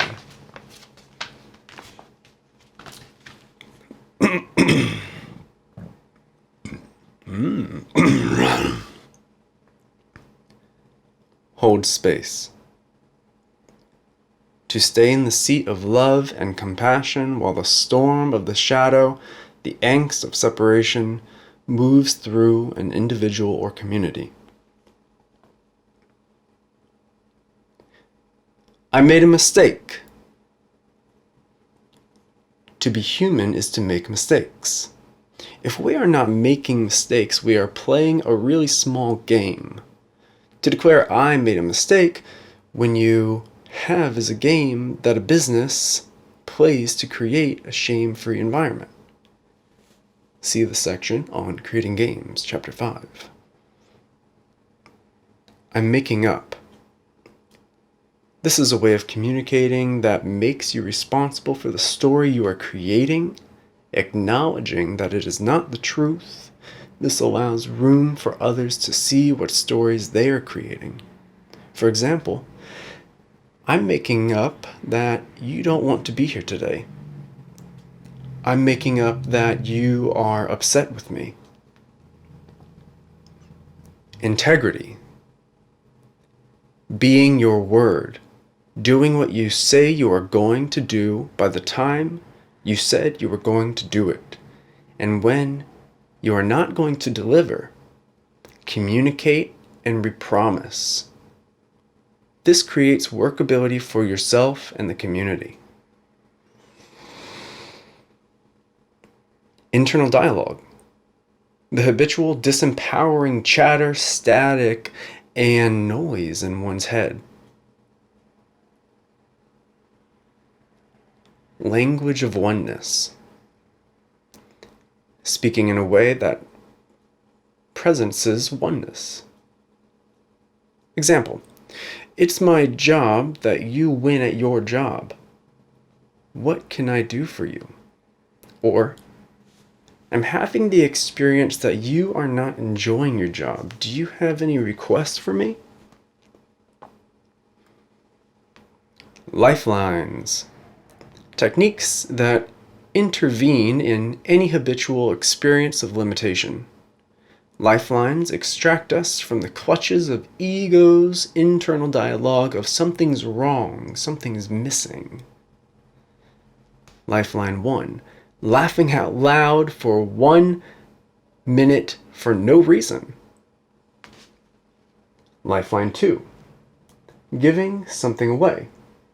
Time, money, some form of supply or acknowledgement. Lifeline 3. Telling someone what you are grateful for or asking someone what they are grateful for. Asking the question of the day. Lifeline 4. Practicing affirmations in the mirror or with a partner. Listening. the highest form of loving.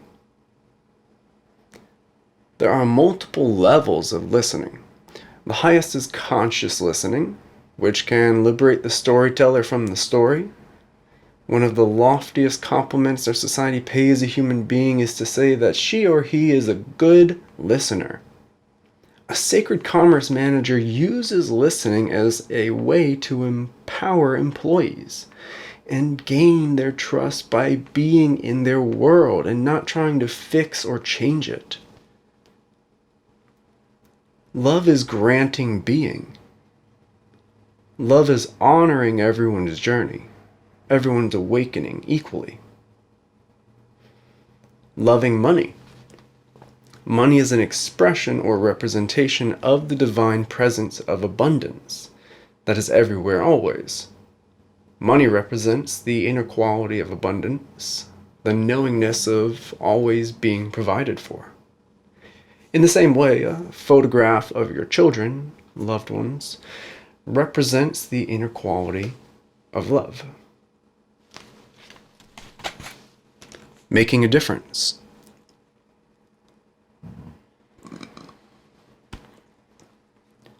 Being a contribution as a path of surrender and awakening to the whole. Giving over your life to being of service to the whole.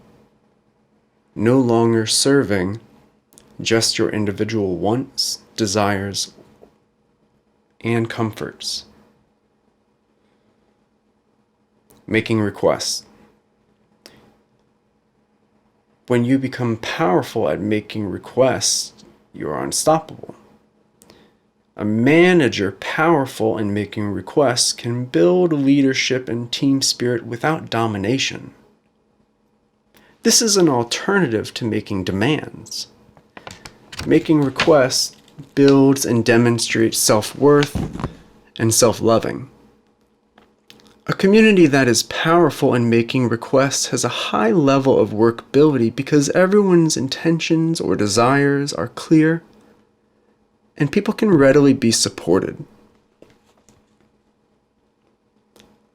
Money as a sacrament.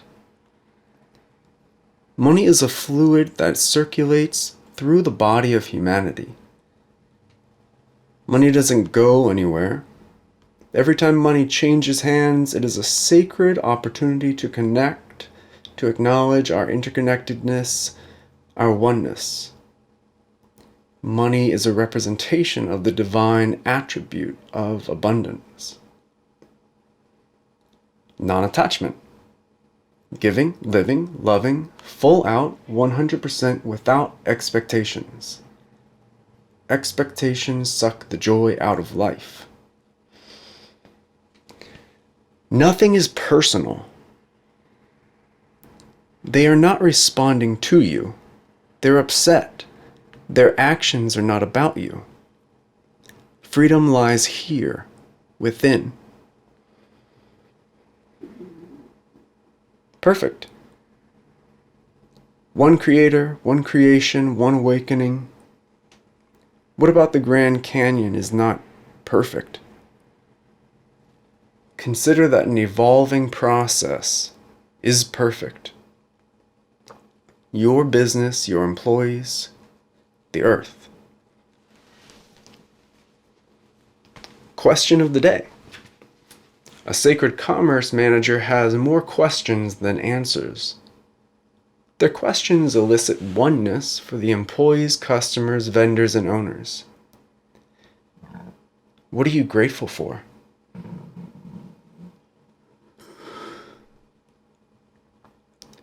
Recreation. A tool for verifying that the person being listened to has been heard. Recreation in this sense means to recreate what the other person said, to narrate back to the person speaking what you heard from them, verbatim, thus making certain they understand that they heard you, that you heard them. Focus. Back into the recurrent. A reoccurring and habitual story of limitation. I'm shy. I should have gone to college. They're fickle. Spiritual people are too spaced out. I can't find good help. My wife doesn't listen. My boss is a jerk. I'm not that intelligent. We should have outsourced human resources. These are the crippling stories about ourselves and our world that we cause to recur in our thoughts and words, thereby inhibiting the ever-present, limitless potential for creation of the new, which is the gift and promise of life and oneness, love and fulfillment. Grab a lifeline, not a storyline. Sacred service. Serving the whole community as a path of awakening. It is seeing service as a way to transcend the domination of the small self. Scarcity. The human condition of telling ourselves there is not enough. Not enough time, money, beauty, love, health, energy, and intelligence. Scarcity is the illusory condition that we create while surrounded by the reality of a universe of abundance. Supply. The resources that support our material existence. Money, food, transportation, medicine, shelter, fuel, education, etc. There is nothing wrong. Wrong is a costly label. In oneness, there is only love and our resistance to love. Concepts of right and wrong retard the individual as well as the community by getting us stuck in a position. Dwelling in right or wrong or blame is a distraction. Instead, ask yourself, what would love do now?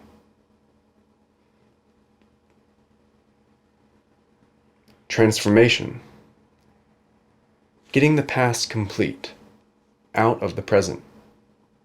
Transformation is to be inspired by the empty blank canvas of the present moment, to be moved by a new possibility free of past constraints and habits. Upsets as allies. Understand that upsets are not personal. They are akin to inclement weather moving across the landscape, in this case, through a person or a community. They are birthed by our separation thinking. Whole and complete. We are whole and complete when we see that there is nowhere to get and nothing to prove, that our value is already established by virtue of our sacred creation. Our obsession with fixing ourselves obstructs our way of experiencing our perfection and expressing love. Practice.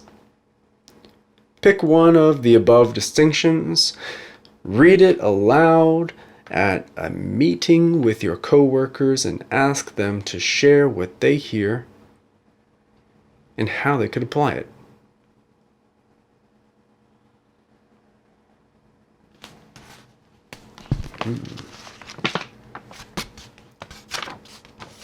My foot's numb, but don't call me foot numb.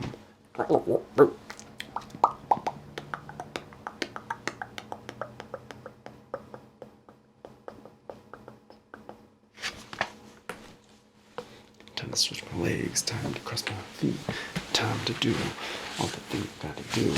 Boom, boom, boom, chicka, boom. Drink my nitro, drink my brew.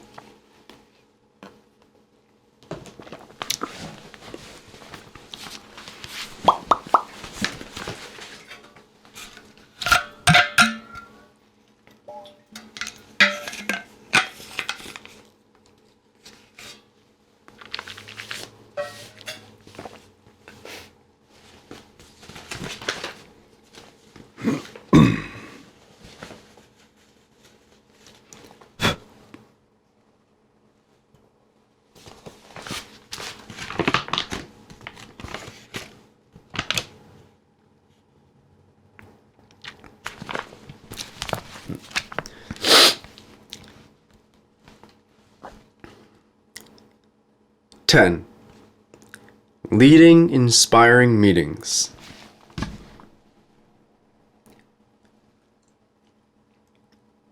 We view our meetings as opportunities to clear, educate, and inspire people.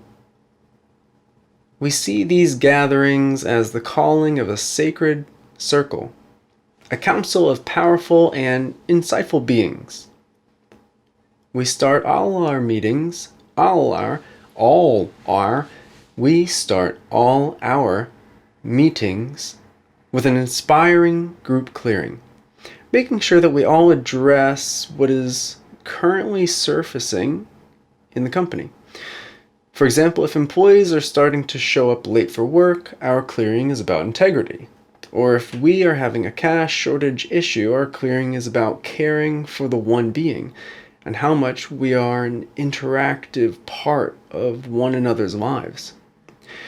We always clear them by asking for a volunteer to be publicly cleared, after which we pair everyone else for the group to be cleared. In this way, the space is set up and the clearing can go deeper. At first, we ourselves led all meetings, all individual cafe operations, all guidance and oversight of managers and employees. As we grew and advanced our people into management, further training them in holding space and enrollment, their growth empowered us to step away from the individual cafe operations and, most recently, even from our managers' meetings. Holding space and affecting enrollment are essential to leading inspiring employee meetings.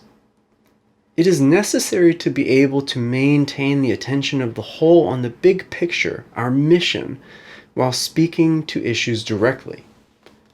Enrollment is the ability to have what you're saying occur as an opportunity for others to enroll them in what is possible. We look upon our meetings as inspirational trainings, and the job of our general managers is to keep their staff inspired. All Cafe Gratitude meetings are opportunities to realign ourselves with our mission statement. We make it a priority to create and go over the agendas for meetings, as well as to clear the managers who will be leading portions of the meetings.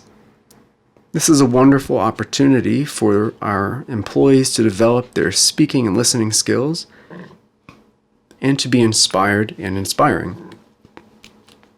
Anyone can contribute to the agenda by submitting a subject or issue in advance.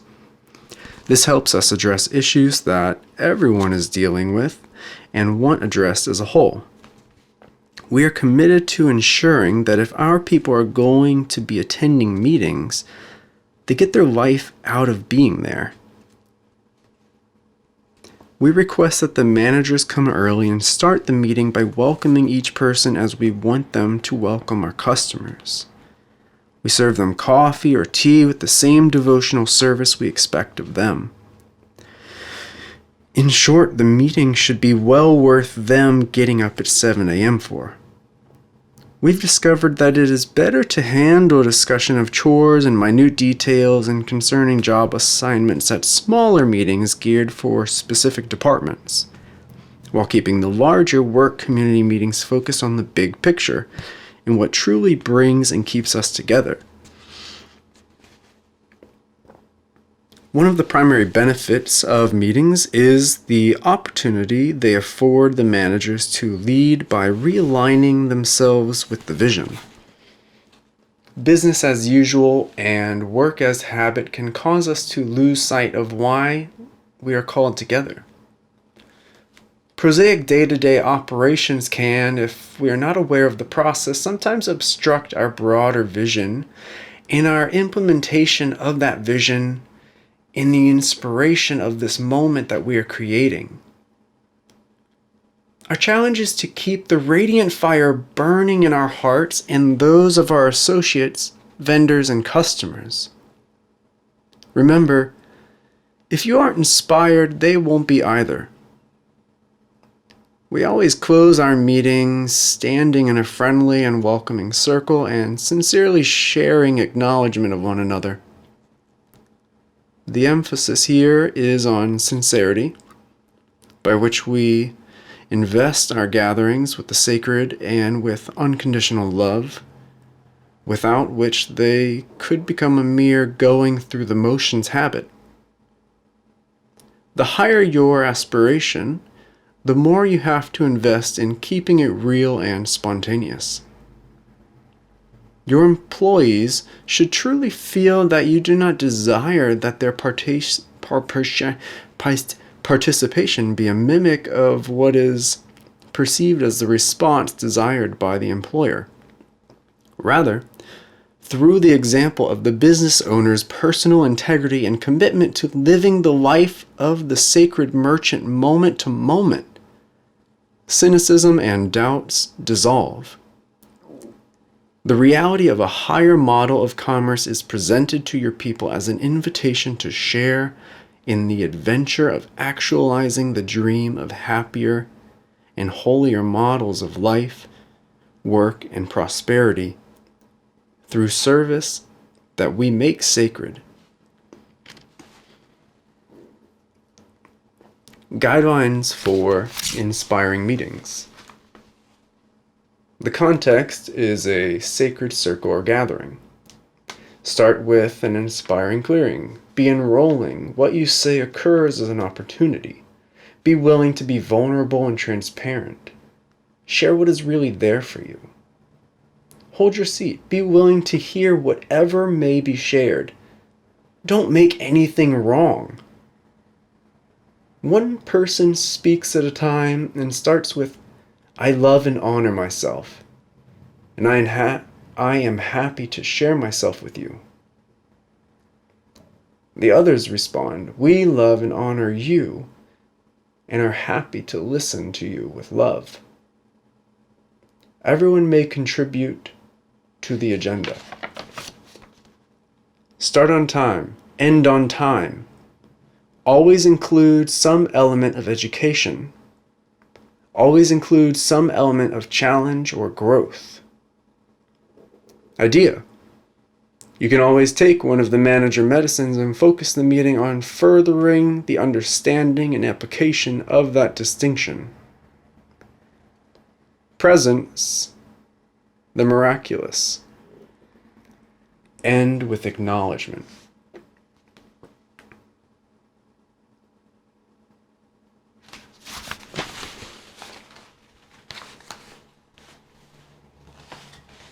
Never gonna give you up.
(11) The art of sacred service. I grew up in the food business. My mother was always preparing and serving food. It was the focal point of her life. My first job was in a hospital kitchen as a dietitian's assistant. Later I worked in restaurants, managed restaurants, founded a wholesale bakery, and catered private parties. In my years of recovery, I broke away from the hospitality industry and began a greeting card company, as well as selling cosmetics. I love serving people. One night when I was in my mid-40s after a challenging shift at a local restaurant, I returned home thinking, why am I still doing this? When is it going to be my turn to be waited on? That night I had a dream that Jesus, whom I love and grew up studying, came to me and asked me to serve at the Last Supper. When I awoke the next morning, I had a whole new context for service. I saw that while it would have been great to attend the Last Supper, my true vocation was to serve it. This is the highest calling and the mark of a true leader, to be the servant of all. I am honored to be of service. I remember how in the early days of the cafe I could be joyful while cleaning out the strainer baskets in the produce sink, looking out at the customers and managers and on the more glamorous front of the house. For no matter what I was doing, I was sure that all there was to do was be of service. Sacred service occurs when we get ourselves out of the way. That is one reason why our clearing practice is so valuable. When employees have their attention on the details, breakdowns, or circumstances of their lives, it is difficult for them to be here now, fully in service of our customers. We're not advising you to ignore the circumstances of your employees. We are counseling you to empower them by training them to be present, which is the only place anyone has any power to create anything. Sacred service entails seeing yourself as an expression of the divine, the one being, the source of all life and love. When you see yourself as love, all there is to do is serve. Love is only experienced when it is shared or given away. Serving is an extension, an expression of love. Love moving through us, out into the world. Practice. Where in your work experience are you feeling obligated, stuck, or unappreciated? If you took on being a conduit of love and recognized that this situation is an opportunity for providing sacred service, what do you suppose your experience might be? What if every contact at work was simply an opportunity to present love? What if you were known at work as the person who loved everyone?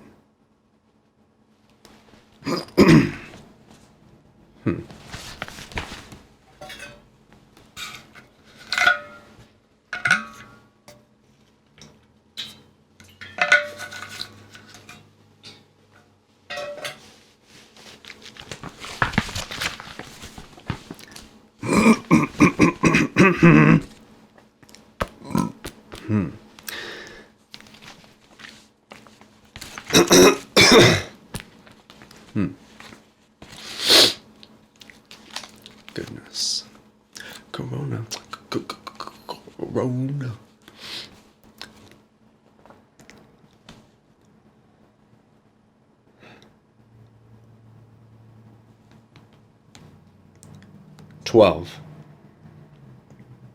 There is nothing wrong.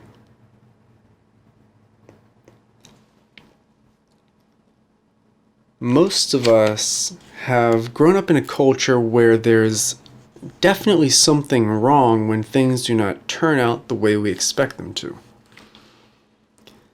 If it wasn't that way for us at home, it most likely was that way at school. Consciously or unconsciously, we have been acculturated to believe that there is a way that life should be, and if it isn't that way, there is something wrong with us, with those around us, and with life itself. Letting go of this concept can be challenging, for we have also come to believe that change occurs when something is so wrong we can no longer stand it. We want you to consider that there is power in realizing change can be initiated at any time, and nothing needs to be wrong in order to actualize change. Consider this. You could change a job or a relationship that is in great shape.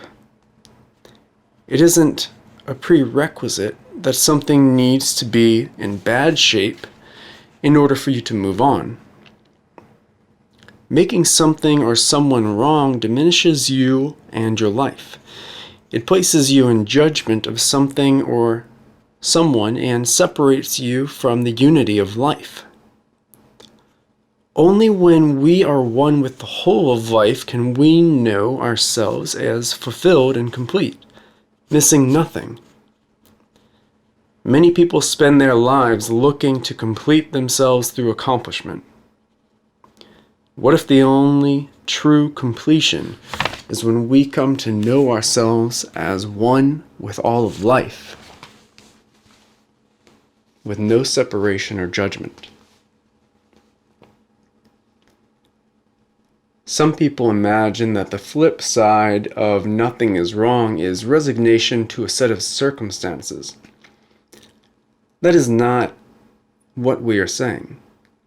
We are advocating standing for what you believe, creating business as an opportunity to initiate powerful change in the world, including the awakening of its people. And a good starting place is the vision that there is nothing wrong. I recall an occasion in which an employee contacted us feeling angry and unappreciated.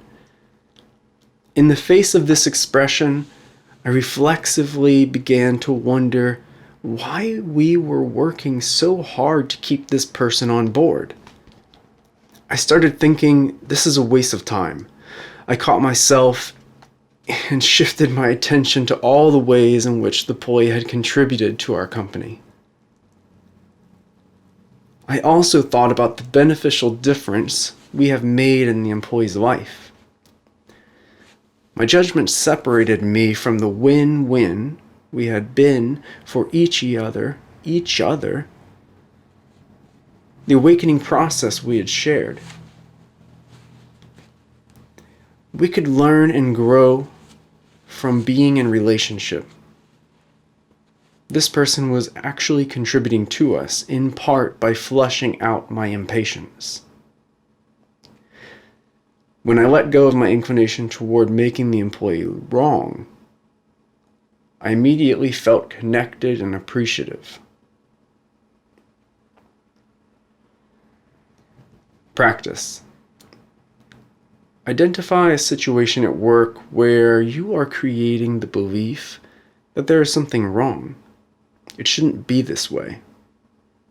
Now consider what the impact of that view is on the quality of your life. Ponder an outcome in which you let go of the idea there's something wrong, and instead just see that this is the way that situation is. What would your experience be? What might you be feeling?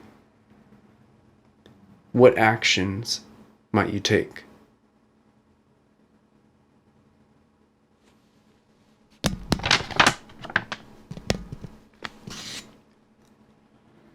(13) Giving up being right. Consider the fact that as human beings, we are nearly addicted to being right. How many times do you find yourself arguing from some position you aren't even that committed to? Consider that what there is to transform is being kind instead of being right.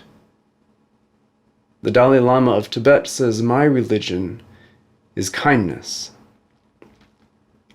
In being right, there is no workability, only positions to defend. We actually train our managers to apologize first and take 100% responsibility. We practice this in our own lives as well. This is the place to stand that gives freedom and power.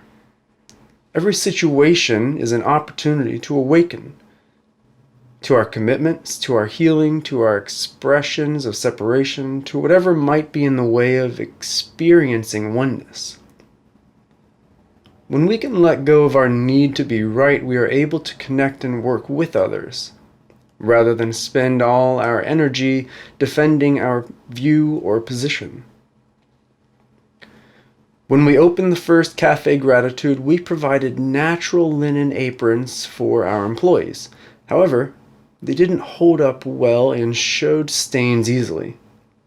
So we switched to black aprons. It wasn't long after that when employees started saying that they didn't like the aprons. Managers met with us and we explored a variety of uniform options. We invited the employees to present their thoughts and ideas. A uniform was a big step for us since employees tend toward individuality, thinking in new ways, being activists. When we devised the uniform, we presented it to all the employee meetings.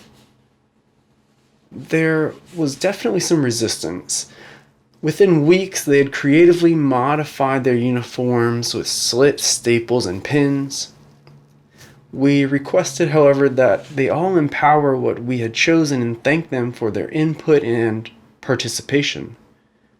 We've gone with that uniform for almost a year now, and most recently the employees came to us saying that the aprons are too long and restrict their ability to move easily. So we took their advice and have now devised a shorter apron. This is a great example of our letting go of some way we thought it should be and instead really working with our staff to create a solution together. Sure, this took time, but we had just designated a uniform and been right about it. Or made... Sure, this took some time, but we had just designated a uniform and... But had we just designated a uniform and been right about it, or made our people wrong for being so individualistic, we would have spent so much more time trying to defend our position in the policy, and perhaps lost some really great people in the process who were also being so right about their view that they could not have continued to work with us. Some of those employees have a renewed commitment to Cafe Gratitude, having experienced, partnered with, and heard. Practice. Interact with another person by discussing the following. What is a position you have about your company that you aren't willing to let go of? What does that position cost you? What's the impact on your life? Share with a partner. Now share with your partner what you see would be available, what would fill that space, if you were to let go of that position.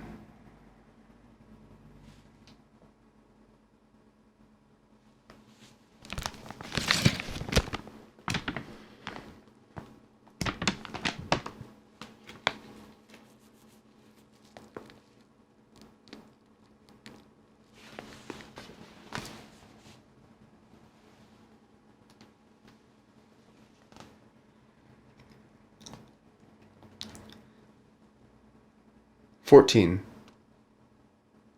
The power of making requests. Making requests is an important aspect of powerful leadership. Historically, leaders often end up feeling taken for granted, overworked, and underappreciated. We don't have a strong cultural belief that others want for us what we want for ourselves, and so we may think it is necessary, maybe even noble, to go without. But that limit is not necessary in sacred commerce, where we celebrate one another, where we want for others what we want for ourselves.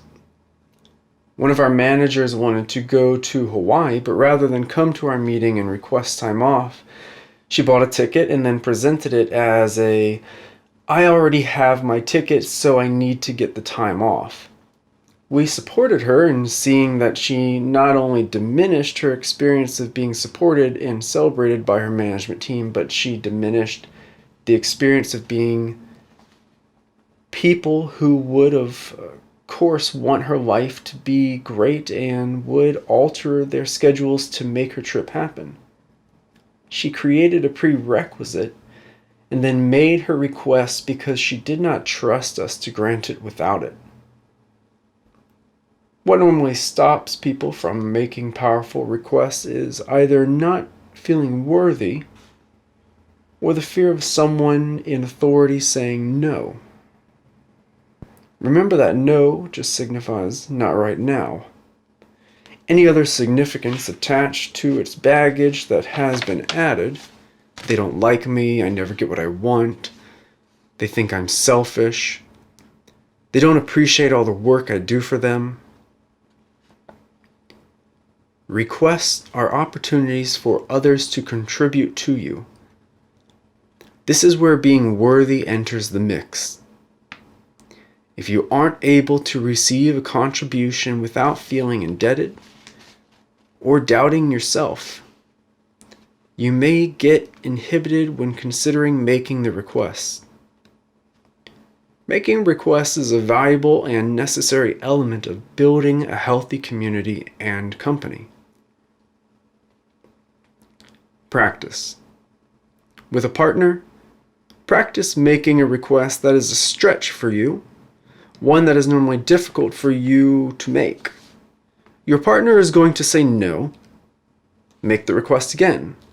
Again, your partner is going to say no. Continue to do this until you start to realize that no doesn't mean anything except not right now. Switch and repeat the practice, having your partner making the request.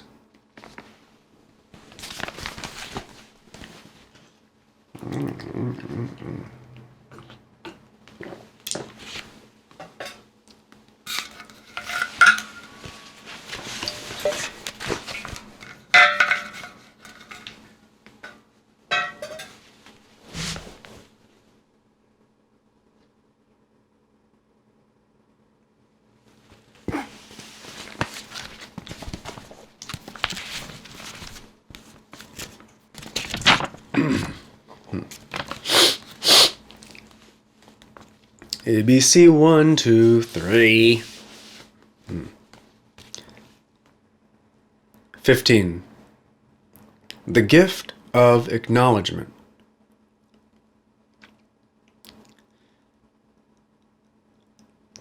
Consider that there is no such thing as acknowledging someone too much. Culturally, we are more critical of ourselves and others than we are generous. Acknowledgement is an act of generosity. We aren't talking about acknowledging someone because of anything. We are saying that an acknowledgement can be generated from nothing. Mostly in life, we acknowledge people for something they have done or something we can experience.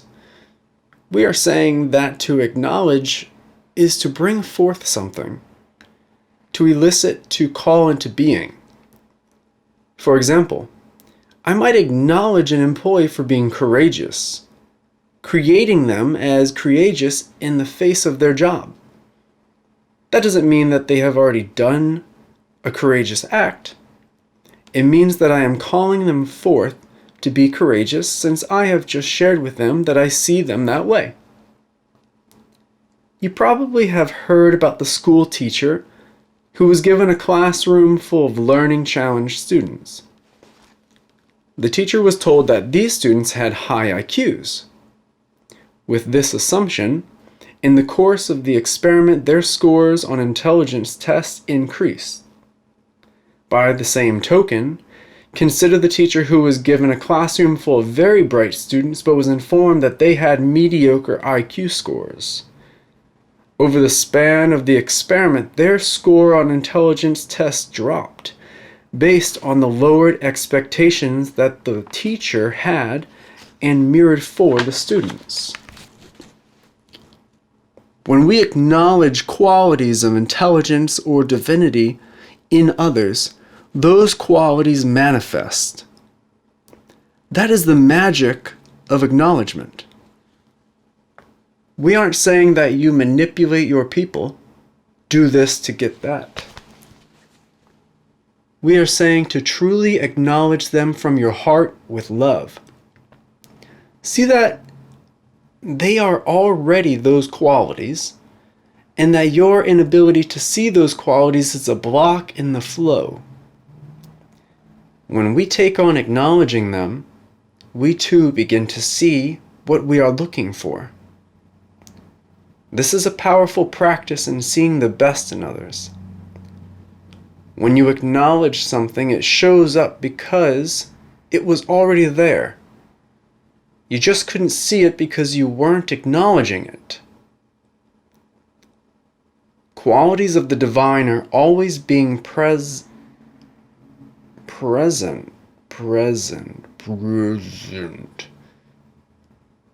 in each of us. They can't not be. It's just that we may not be present to them. Acknowledgement is the practice of getting ourselves present to those qualities in others and in ourselves. Practice. Practice with another person. Practice acknowledging your partner for any quality of the divine, being courageous, beautiful, peaceful, joyous, worthy, loving, etc. Really let yourself get present to how extraordinary he or she is. Practice this until you can see and feel the quality you are calling forth. Next, practice asking for acknowledgement. With your partner, ask to be acknowledged for something you would love to be acknowledged for, and practice really embracing the truth of the acknowledgement. Now switch and let your partner request to be acknowledged. Acknowledgement is bringing out the best in one another.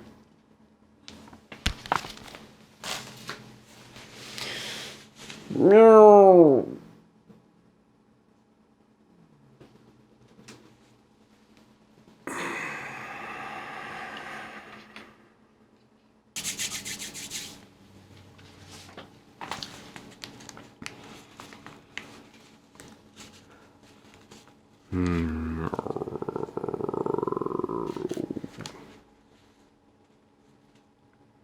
(16)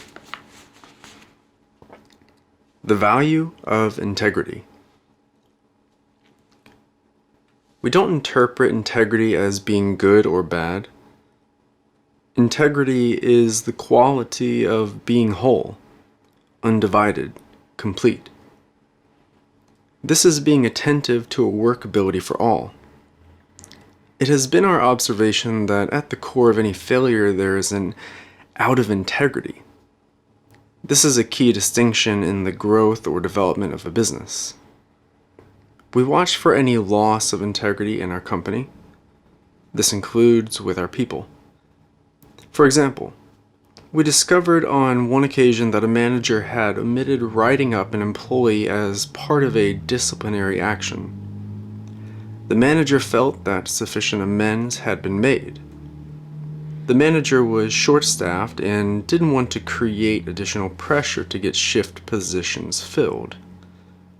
The issue with that attitude is that word got out. The oversight and some other employees who had been disciplined according to protocol was now disgruntled and felt unfairly treated.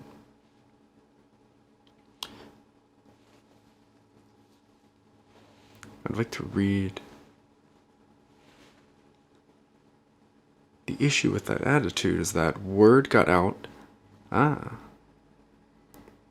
can tell an old person when they write a book. An old farmer. Very intelligent man. The issue with that attitude is that word got out about the oversight, and some other employee who had been disciplined according to protocol was now disgruntled and felt unfairly treated. There was also a tendency for employees to relate to other policies with the attitude that there may be exceptions and loopholes in those as well. As a result, the organizational system begins to crumble. Our integrity was out. When we work with and train our managers, we share with them our approach to integrity as signifying doing what you said you would do, when you said you would do it. The corollary to that is communication. If you aren't going to fulfill your commitment, get in communication and clean it up, and then commit on the basis of your new promise. This process builds trust and workability for all. There was another occasion when we had shortages in cash occurring on a fairly regular basis. At the next all-employees meeting, we discussed this and shared how important our integrity is. We talked with our employees about how, when there is a blatant out of integrity such as cash missing, everyone suffers. Suspicion sets in, innocent employees begin to grow anxious, wondering if managers suspect them. People no longer feel free to talk about their finances in case someone interprets their financial situation as a need for money and maybe an inducement for taking it. Everyone begins to mistrust everyone else. We let our employees know that we are committed to restoring the integrity. We made a request of the community for whoever it was to please come to us and clean it up, restore their integrity. We also shared that we viewed this theft as an out of integrity for the community. Who were we being that someone was living with such desperation and we didn't know about it? We promised not to terminate anyone's employment. We related that we saw the situation as a cry for love and wanted to be able to support the person involved. At the time, no one unburdened themselves and came forward. But the misappropriation of the cash ceased. Months later, when two different workers chose to leave our employ, both cleaned up admirably and admitted that they had taken from us in the past. They sincerely apologized. Consider a larger perspective. Many of us are increasingly aware of the impact that our diet has on the planet. A meat-based diet is resource-intensive, requiring massive amounts of land, water, grain, and fossil fuels. Farm animal metabolism is one of the top sources of greenhouse gases, yet we go on eating meat. You could call this an out of integrity. People are starving, resources are diminishing, life on this planet is threatened, and yet meat continues to be heedlessly consumed in vast quantities. Are we not also part of this cycle? We may not be consuming meat every day, but we are always at the impact of our choices. Look at how we live in a state of defending our personal boundaries. My car, my parking space, my food, my house, my children. Notice how this plays out in the world. With 80% of our tax revenues spent defending ourselves, our borders, our right not to share, there is a cost to our quality of life even now from either living at a level of unconsciousness or numbing ourselves to the impact others are experiencing due to the choices we are making. Where is the workability for the whole? We're not accusing. We view all breaks in the continuum of integrity as opportunities for growth and healing. Some may think us hopelessly naive for regarding the missing cash at our cafe as a cry for love and help for the persons culpable. But who truly is naive in such a scenario? We have come to accept that hardening ourselves is part of the fashionably cool facade that successful people are encouraged to cultivate. Out of integrity reveals a fragmentation, and fragmentation is crying for unity with whole. We have worked hard to refrain from making an out of integrity a good or bad judgment. It is just a break in the wholeness, and an opportunity to reconnect and commune openly with the one struggling. Being alert to opportunity is a truism in Business 101, but how many in business are alert to out of integrity as opportunity? The love you demonstrate to all is the business of sacred commerce. Practice. Share with a partner a recent break in your own integrity. How did you justify it? What was the cost to you or your company? Then share what you are willing to take on to restore your integrity. Write a letter. Make a phone call. Have a straight conversation. Forgive yourself.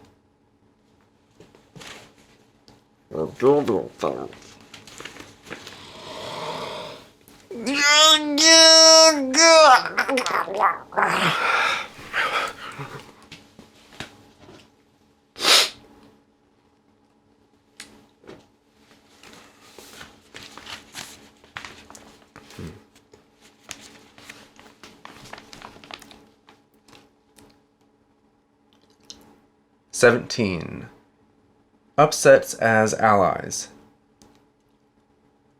What separation thoughts are the source of our upsets? Mastery in relationship requires that we understand upsets. The watery world of emotions is a double-edged sword of experience. Often we make our relationships about trying to gain more of the emotions we favor: joy, peace, ecstasy, love, in avoiding the unfavorable: anger, shame, fear, etc. Consider that emotions are just the litmus test for how much oneness we are dwelling in at that moment. If our experience is peaceful, our attention is in the neighborhood of love or trust. This is no big mystery. When our emotional experience is not our favorite, we often place the responsibility outside ourselves, leaving us a victim of some circumstance. In our view at Cafe Gratitude, upsets are wake-up calls showing us where we are being something other than oneness. Upsets are not personal. Freedom lies within. If we can realize that another's upset is not about their circumstance or the actions of others or oneself, we will be well on the way to mastery. If someone in our life is upset, someone has activated their wound, their past incompletions, their separation thinking. They are not responding to us. We prefer to hold upsets or unwanted emotional experiences like we hold the weather. There's nothing to resist because they are just passing through. When a child falls and skins her knee, we just hold her until the storm passes. If a friend inebriates himself, we get him to safety, comfort him, and wait out the gale. Upsets are the weather birthed by fragmented thinking. When we are upset, we have ingested too much separation medicine. It's possible to have someone hold space for us and wait for the squall to pass. Being a space holder for another's upsets is great training in being present, the best remedy for the patient and the most loving act in any relationship. Upsets, our unwanted emotional experiences, are not good or bad. They are just atmospheric conditions telling us what we are attending to other than love. Upsets signal us where our thinking is off the mark. If used as a tool of awakening, These emotional experiences can be celebrated as they show us how the ego is leading us astray. The chart below is a guide to upsets, and what they indicate about our thinking that may be hidden from our view. This is not the truth, but a way of looking at upsets that may free us to explore our own and lean into and hold space for the passing of others' upsets. These emotional experiences are now our allies, a cause to celebrate. Held this way, they are buoys steering us away from the shackles of our ego. The bigger the upset, the more distorted our thinking, the fouler the weather. When Matthew first started doing this work, he was completely out of touch with his feelings.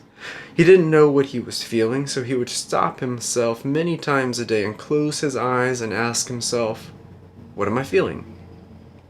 Sometimes his feeling was so foggy that the most he could give it was a sound, any sound that came to him.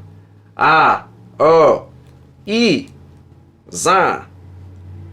Slowly he developed the capacity to articulate his feelings. Like a slough he began to investigate the upsets and see the fragmented thinking beneath him.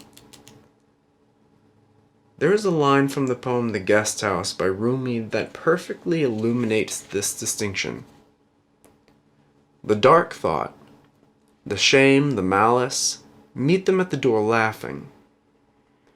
Welcome them all, because each has been sent as a guide from beyond.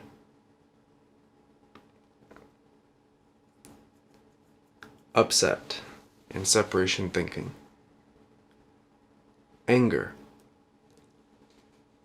Me or someone in my life has violated one of my standards. I'm threatened. I'm a victim. Hurt. An expectation I have has not been met. I believe I've lost something. Disappointment. My intention has not gone according to my plan. My expectation hasn't been fulfilled. Something didn't turn out the way I wanted it to. Loneliness. I can't connect with others or life. I'm all alone. No one knows how it is for me. Guilt, regret. I have violated one of my highest standards. I believe I am responsible for someone else. Fear. I'm not in the present moment. I am in the future.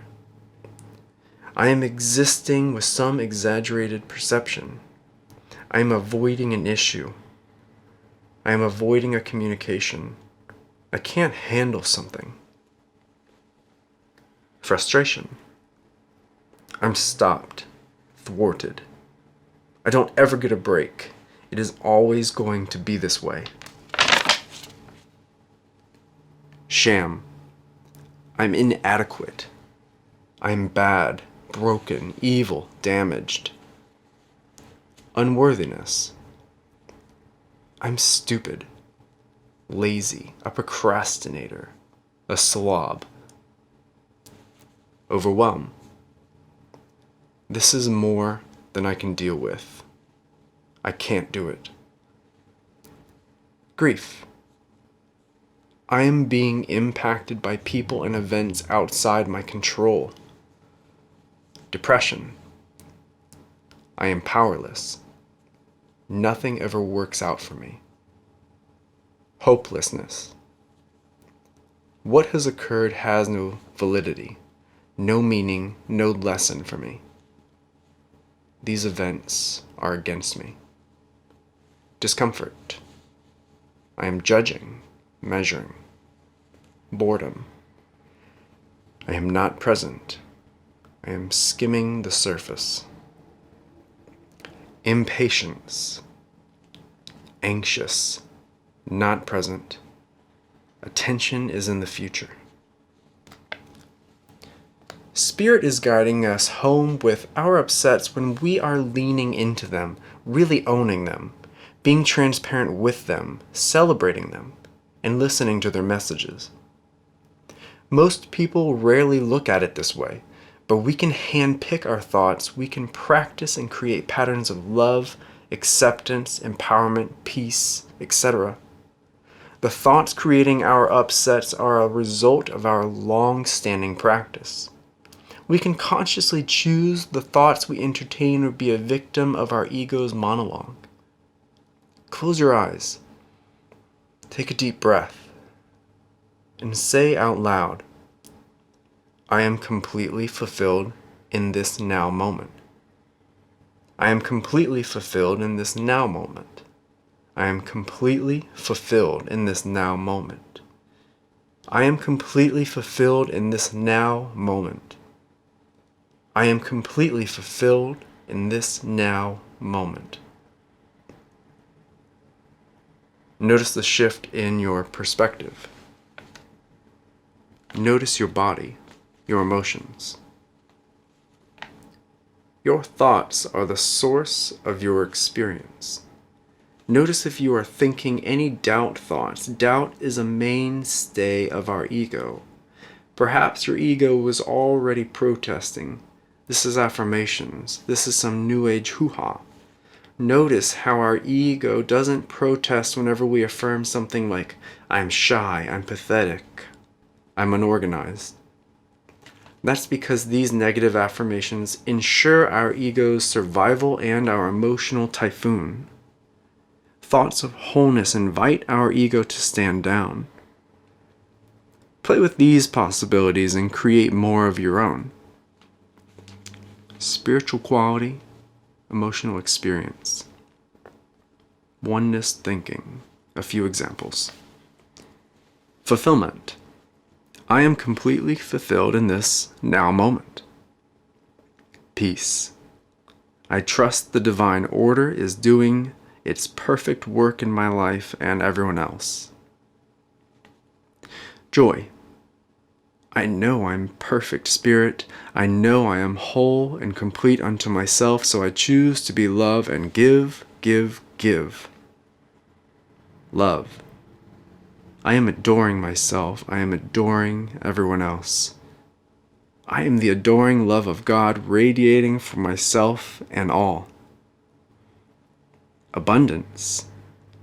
My awareness, my consciousness of the all-providing nature of spirit is my supply. I am spirit in expression, and spirit is abundance. So I am abundance. Gratitude. I am grateful for what I have. I am focused in the now moment where I have everything now. Worthiness. I love and adore myself as a divine creation.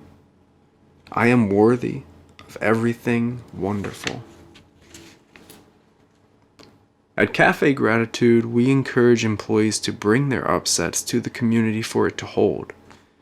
In the clearing, see chapter on this topic, the first question is intended to discover the shadow, distorted thinking, at the source of the upset or distraction. Managers often come to us in an upset of being overworked or feeling that it is just too much to manage the being of our employees. They just want them to do their jobs. Their upset of inadequacy or overwhelm comes from their thought of it's too much, I can't do it all. We listen to their upset, recreate them, and hold space for the weather to pass. While simply holding space for their upset, we don't coach them so they can understand that their thinking, where their attention is the source of the upset, not the circumstance. Once they are present to the experience that their thinking is creating, we will shift their attention by asking another question. One that makes them present to the miracle of sacred commerce. Perhaps that question is, with whom have you made a difference recently? Whom. What a great word. Whom. Whom.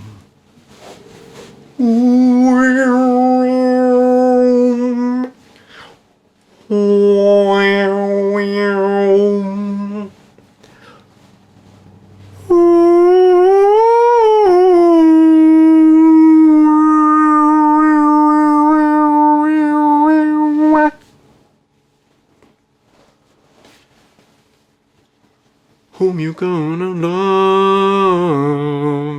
Whom you gonna love? Whom you gonna love?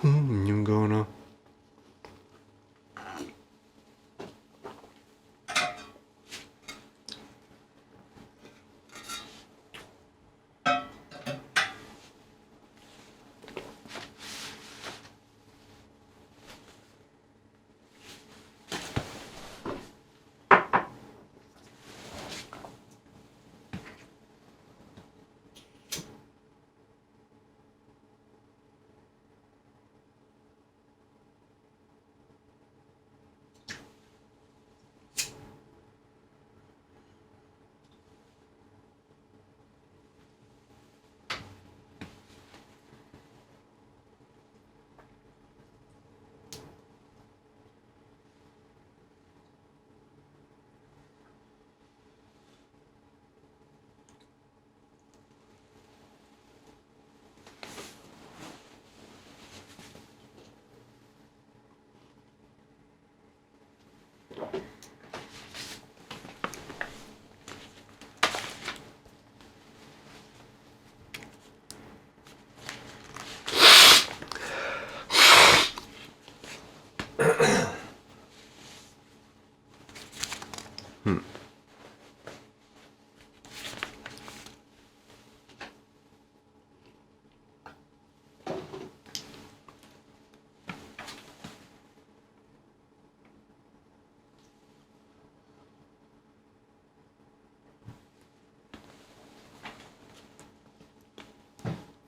18.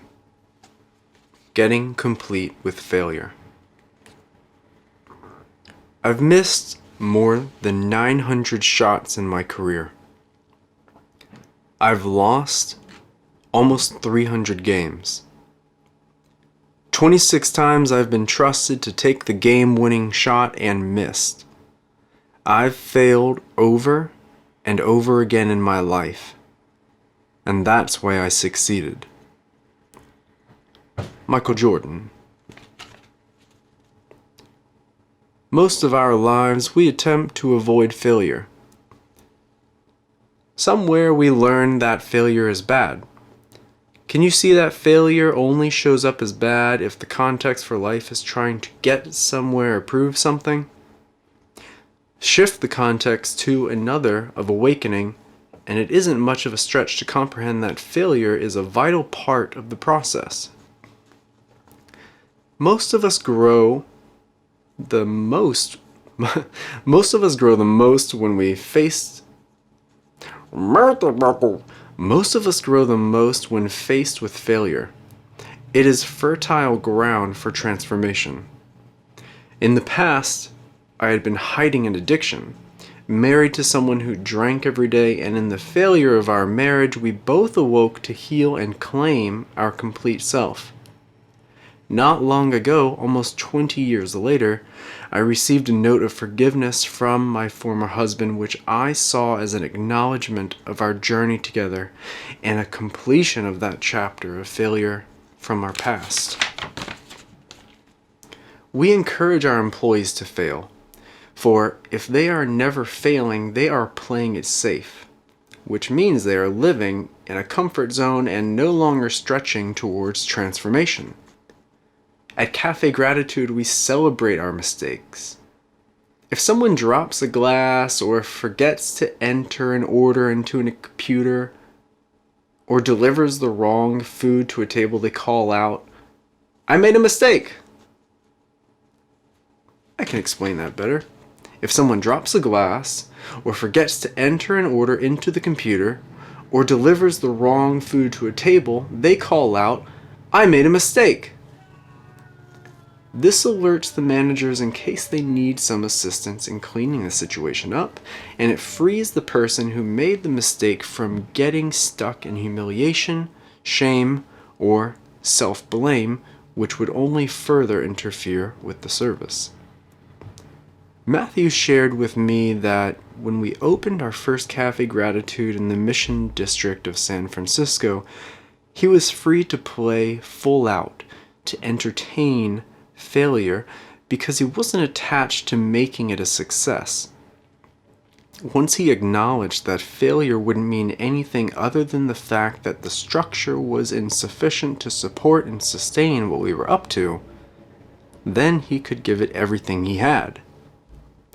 I, on the other hand, believe that failure happens every day, and it supports me in shifting my focus, directs my research, creates my to-do and to-be list. Failures tell me where something is needed or when something needs redirecting. It is my job to oversee and learn from failure. Failure is my ally. From the beginning of our business, we have served vegan ice cream. We started with small ice cream makers, and customers cranked their own.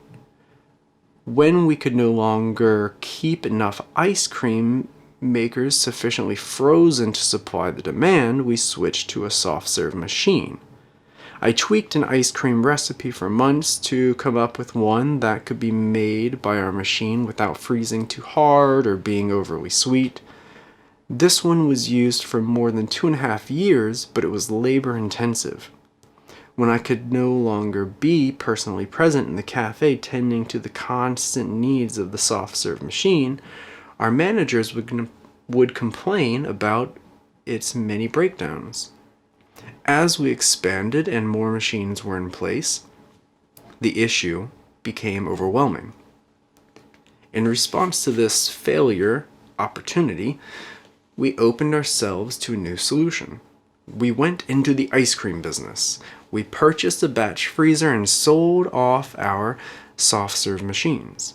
Now, we make delicious ice cream in our central kitchen and distribute it to all the cafes in bulk containers. Our own product line with our proprietary labels on the products allows us to sell pints of our ice cream as well as Big Love bars, chocolate-covered ice cream bars, and I Ams, an almond cookie ice cream sandwich. The failure of the soft serve machines and my recipe led to our latest development, our own line of live, vegan, organic ice cream. Failure moved us in the direction of success, a more exciting, delicious, and profitable product line that has supported our company's expansion.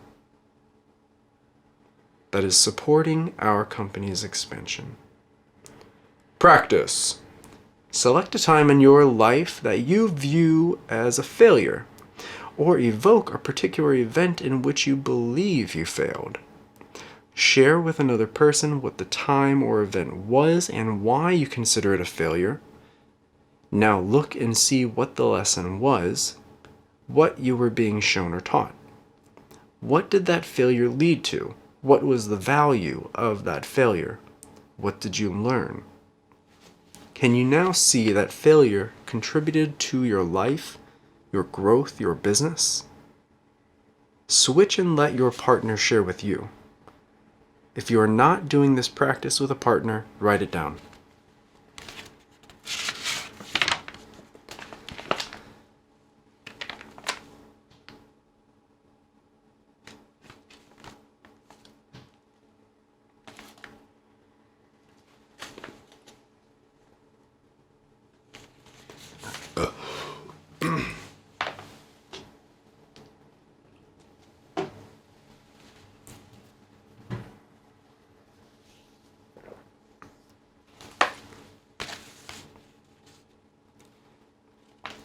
Hmm. 19. Being complete. We say that getting and staying complete is essential to being present. Consider that wherever you are incomplete, it interferes with your ability to be here now. We get distracted, fearful, and hesitant. Getting complete means being in communication, taking responsibility, cleaning the past up so there is nothing between you and anyone else except love. Obviously, this is an ongoing. You don't get complete and then be done with it. Start taking on being complete at the end of each day. Look back over your day and see if you left anyone with anything that would create separation between you and them. Another way of looking at this is asking yourself, how can I restore love to this person or situation? What do I need to say, or what request can I make? Practice. On a sheet of paper, draw 2 columns. On one side, write the name of anyone in your life where love isn't as present as it once was. In the other column, opposite their name, write 1 or 2 words that represent what is in the way. For example, anger, past debt, timidity. Continue until you can't think of anyone else. Do not overlook anyone. If someone's name comes up in your mind, write it down. Next to each name, write a date by which you promise to get this complete. Don't give yourself too much time. This completion process could be a letter, a phone call, or a personal communication. Remember, taking responsibility, apologizing, and cleaning up the past accesses the power of being fully present now. Keep this practice in place, adding new names to your list as they surface.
(20) The freedom of apologizing.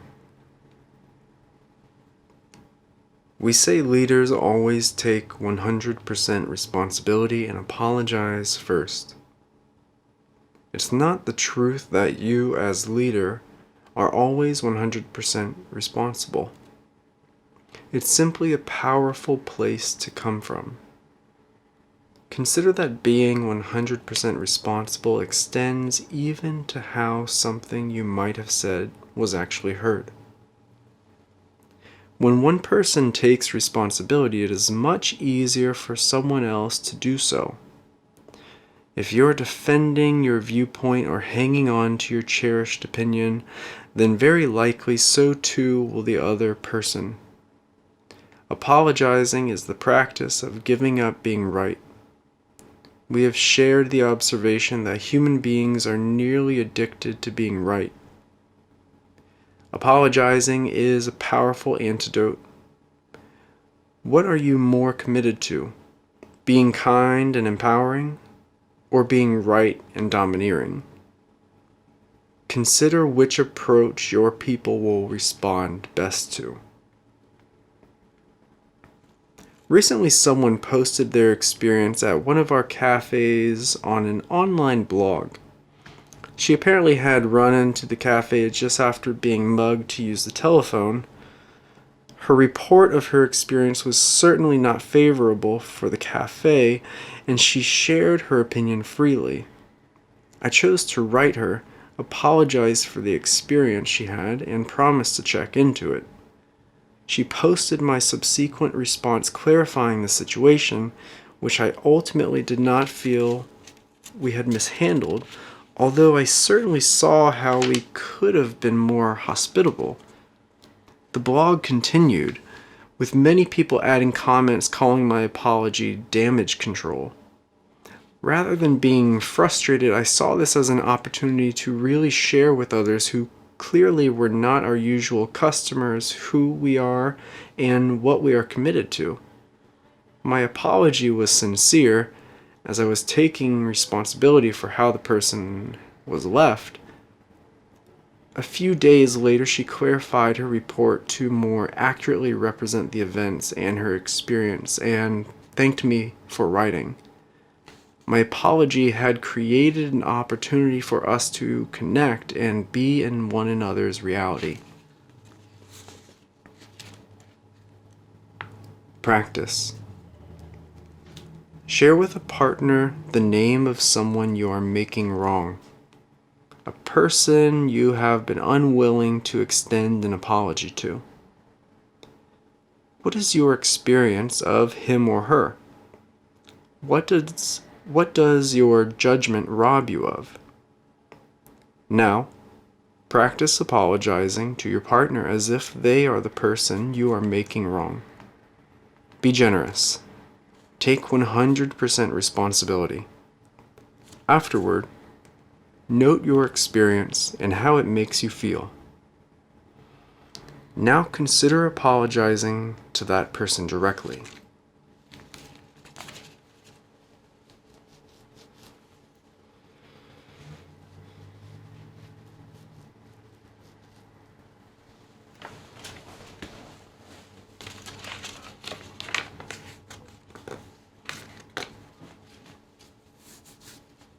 (21)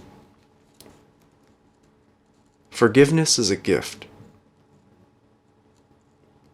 We define forgiveness as to give as before, with nothing in between you and another but love. Forgiveness provides us with the opportunity to be completely free, present, no past in the space, and the freedom to freely give.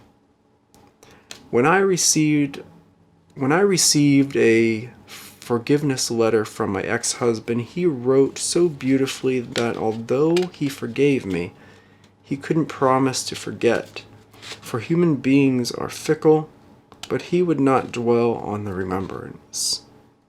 Whom can you forgive? With whom can you practice letting go of an upset? If you are the recipient of an apology, practice returning to the level of nothing in between you and the person apologizing. No separation. What you can't forgive possesses you. Forgiveness is a gift creating space for your life to shine through to the maximum. I, even I, am he who blots out your transgressions for my own sake, and remembers your sins no more. Isaiah 43:25. Practice. With whom are you still holding on to some hurt, some upset, some disappointment? What is unavailable to you as a result of this? What would it take for you to forgive him or her?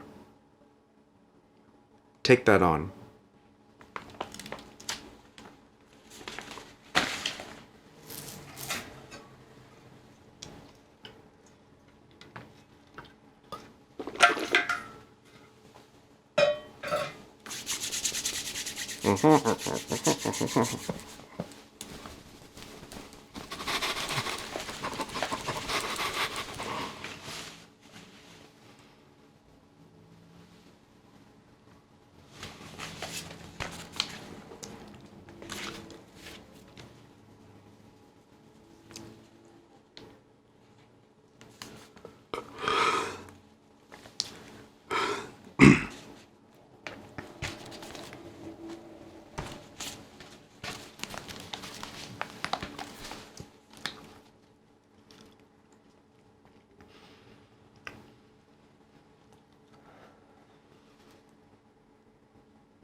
(22) The culture of human resources. We relate to our human resource managers as the keepers of the culture. They are a resource for our people, staying shored up with our mission, being sure we offer and they receive the tools and education we promise. They hold the big picture and are there to support everyone in participating in the discovery and recreation of the experience at Cafe Gratitude day to day. Our experience starts with our people.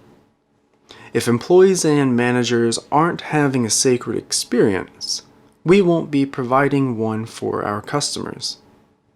For us, a sacred experience is living the oneness, being willing to get anything that creates separation out of the way. No wonder we say Cafe Gratitude is our big foolish project like Noah's. Imagine creating a business that employs more than 200 people and serves 1,500 customers a day, saying, "We are going to experiment in all being one." What we call sourcing humans is maintaining the oneness, listening for and having our employees learn to be responsible for any expressions of separation, without making them wrong for expressing it. Striking that balance is a bit trickier than you might think. Somehow, when people are in their separation, they also start being very right about it. After all, there is always a lot of evidence to justify being a victim, being a martyr, being righteous, being separate. Evidence is what we create when we are being right. Who would you have to be to say, "I am creating being so justified in my feeling underpaid and overworked separation right now"? Imagine being that responsible for your own experience. Can you see the power in this question as well as the way out? Our human resource managers stay tuned to the growth of our vision through our people and policies.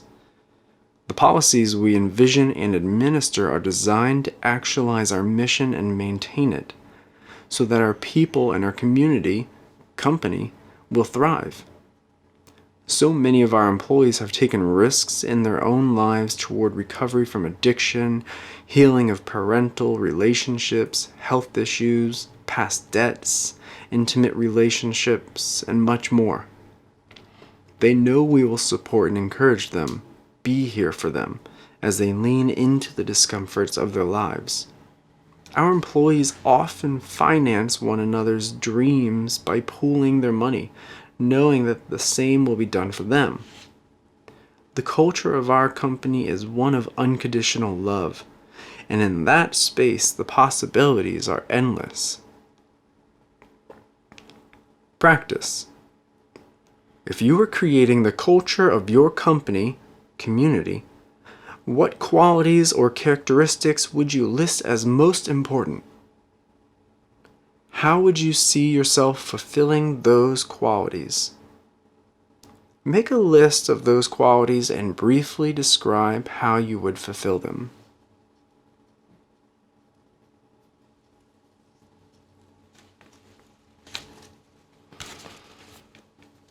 "23. Leaving people in great shape while letting them go. We are proud of the fact that some of our employees move up through the company and some move through it. They take the training and education they receive and go out in the world to create their dreams. Perhaps they return to school, get married and start a family, pursue the arts, found their own business, or travel the world. We are here to support our people in dissolving whatever is obstructing their aspiration for living their dreams. If that dream includes cafe gratitude, that's wonderful. And if it doesn't, that's great too. If you choose to leave our company, we celebrate your choice. We believe that each and every employee has contributed something toward our vision, and we appreciate them for it. We consider that we have profited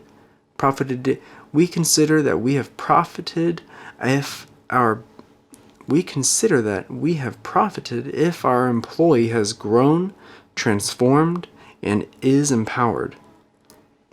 What Matthew and I are most excited about is our people.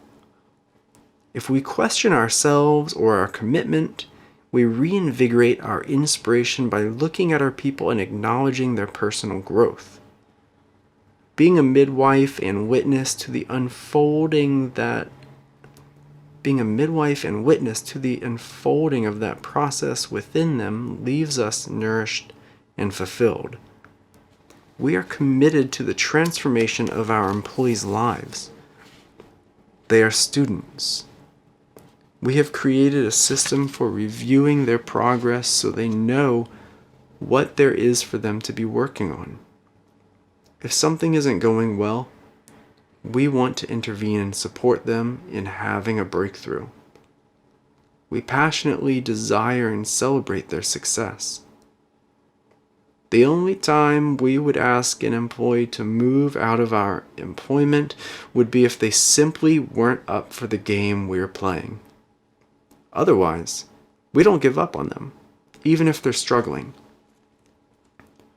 When employees become aware of the magnitude of our love and concern for them as people, they reciprocate. And this reciprocation profoundly enriches our enterprise at every level. We are eager to continually be creating them as who we know them to be, which is, to put it succinctly, expressions of the divine. Sometimes, that is not what all people are up for, however. People can be enamored with their limitations, and there's nothing wrong with that. It is just not what we are committed to, for you or for us. If we stop listening and creating our employees as their highest self, then we stop being our highest self, and then everyone's integrity is compromised. One insight that has guided us to support our people's choices is the most importance of being committed to them but not attached. If we start David? Yes. What are you doing? I'm just kind of doing it. Well, why don't you do it? Okay. One insight that has guided us to support our people's choices is the importance of being committed to them, but not attached. If we start to relate to someone like we can't get by without them, we are placing unfair pressure on them to stay with us, consciously or unconsciously. We know that a partnership will always show up as a win-win. We need not worry about someone leaving, for we are fully confident that another will step in or step up to stand on that person's shoulders and lead from where they left off. We empower an employee who intends to leave the company with the inspiration to train someone else to provide all and more of what they have contributed. In this way, the employee experiences being free to go, fulfilled and aware of their accomplishments before actually leaving. We celebrate one person's graduation. We cannot hold on to our seniors forever, even as we welcome the new person who takes their place. On the rare occasion that we ask someone to leave, we let them know that they can always apply for a job with us again. It's up to them to get complete with whatever might be creating separation. If we aren't complete with them, it is our responsibility to communicate and complete whatever that might be. In some extraordinary eventuality in which we would choose not to rehire the person, we let him or her know why we are making that choice, so there is no mystery or secrecy concerning their possible future with us. If it clearly isn't a fit, then we support them on whatever path they are in pursuit of. We are for our people.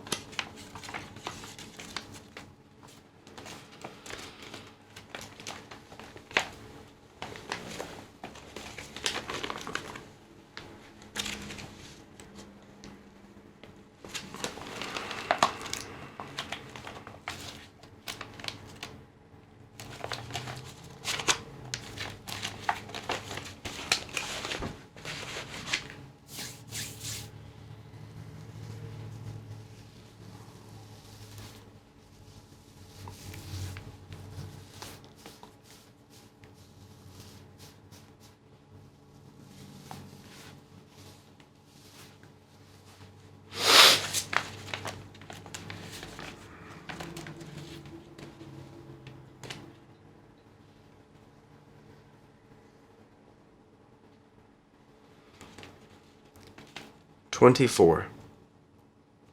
Work as play. This is it.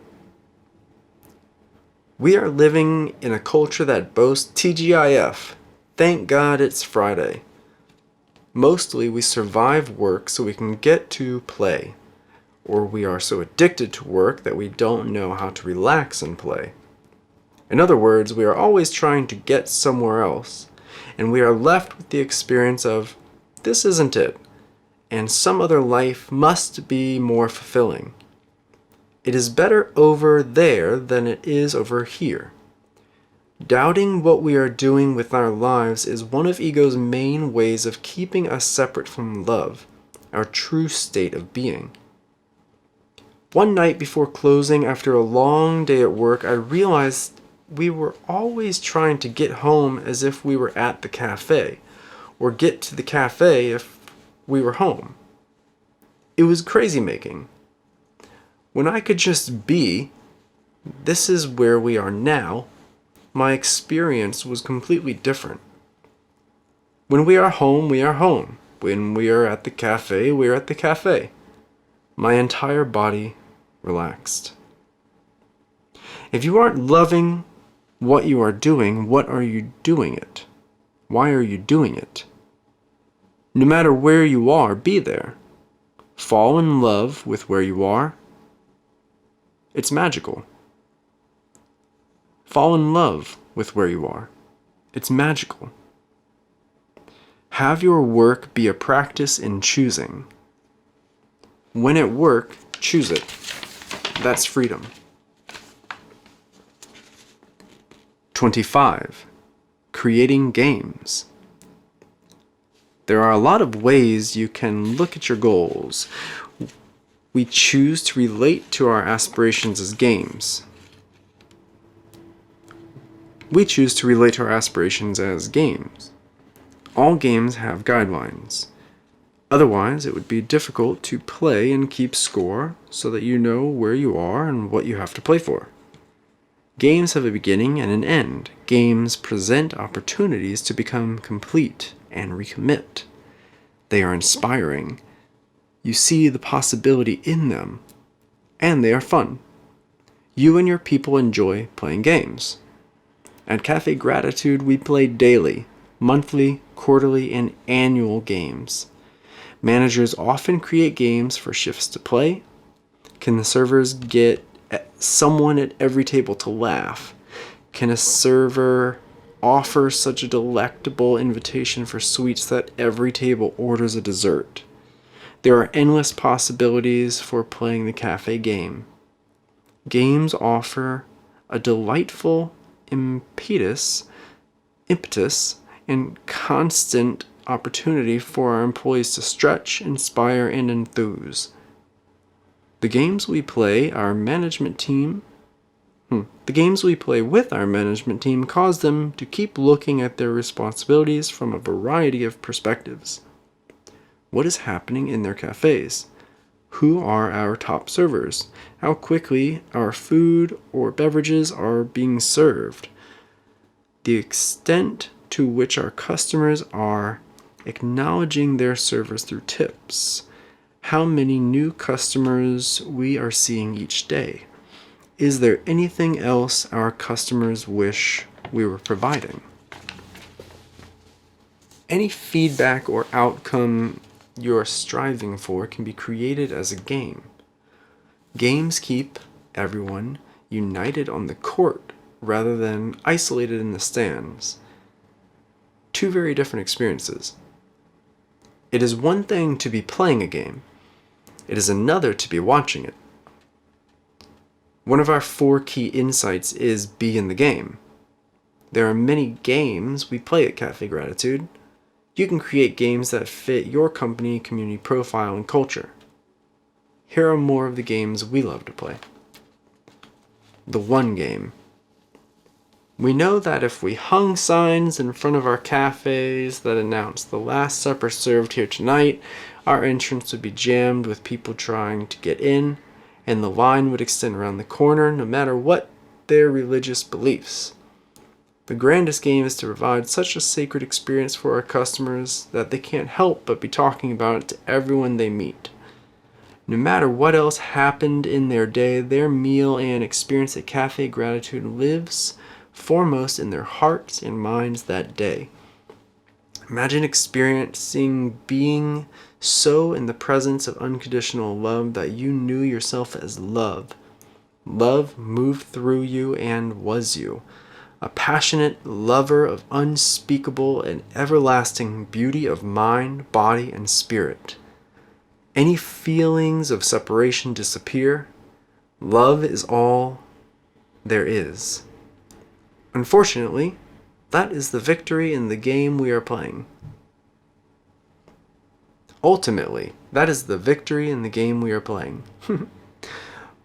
What would it take to experience no separation? Who would we have to be for ourselves and others?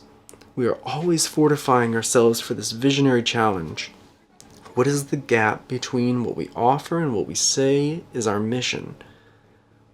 What can we be responsible for?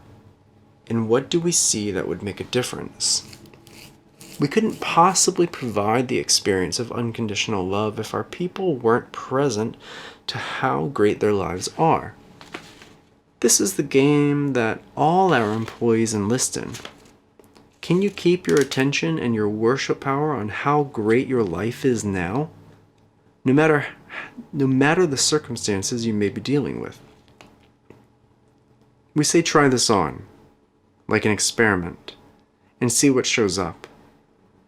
We are done with the old game of trying to get what we want, strategizing and trying to feed the hungry ghost that never provides satisfaction or fulfillment.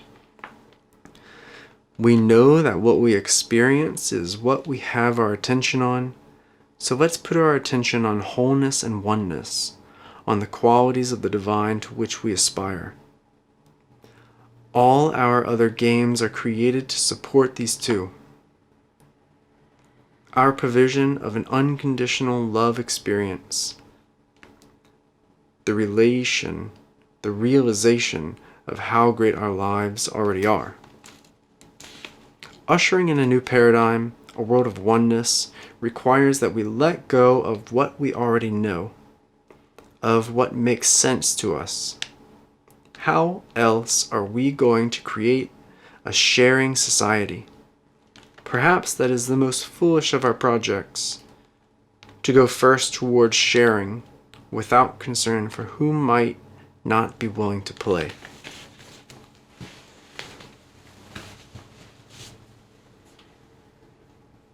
Breakthroughs.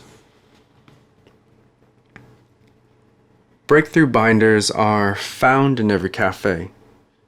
In these binders, our employees write out what breakthrough they are currently experiencing, in what area of their life they would love to have some new freedom, some new possibility made manifest.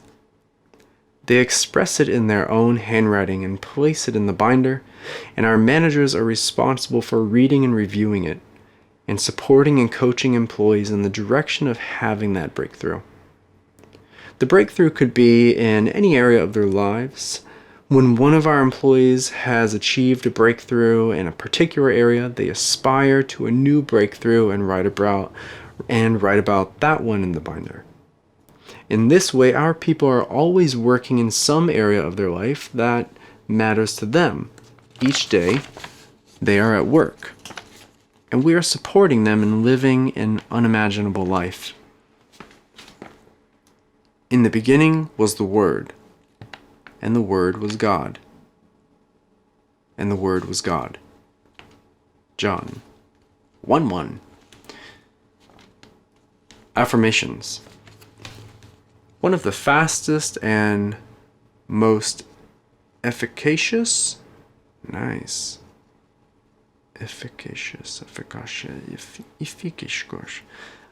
One of the fastest and most efficacious means for creating a new life is to get the process rolling verbally.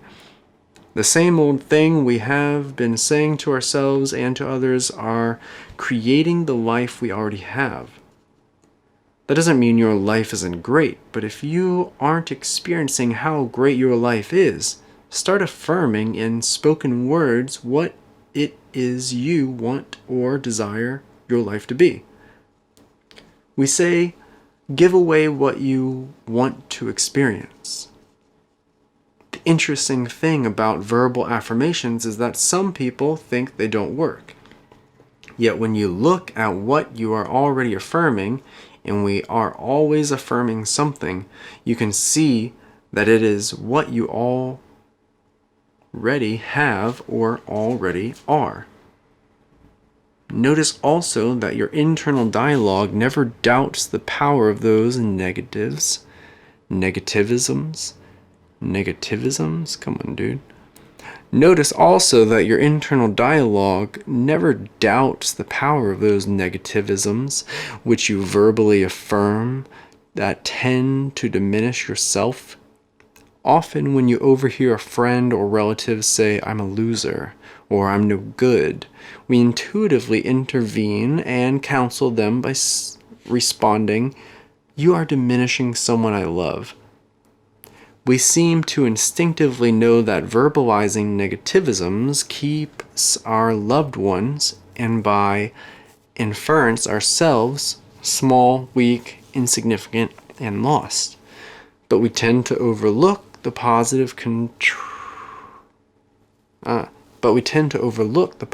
corollary, that verbalizing our own goodness and victorious greatness also has power.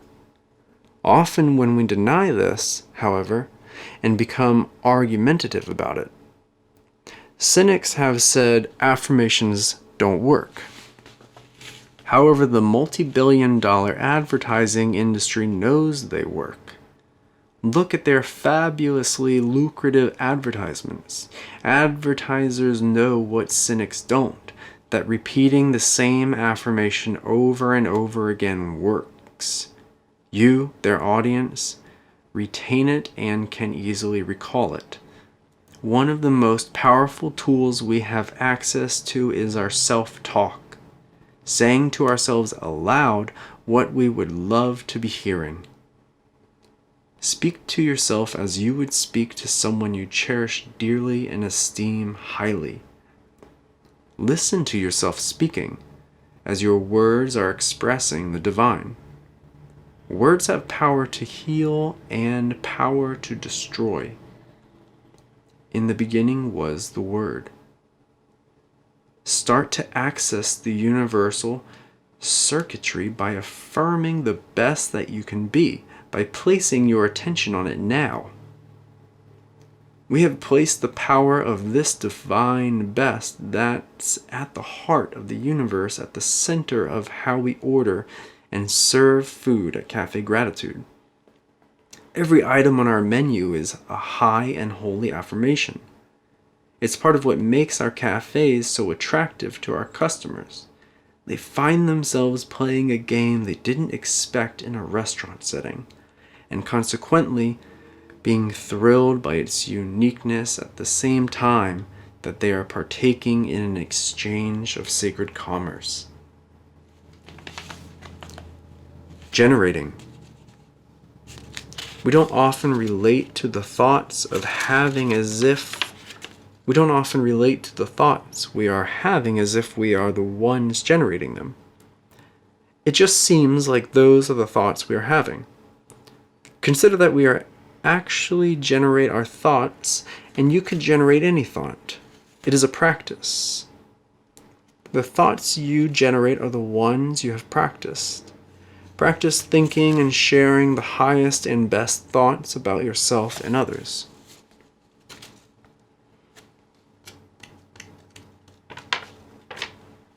Question of the day.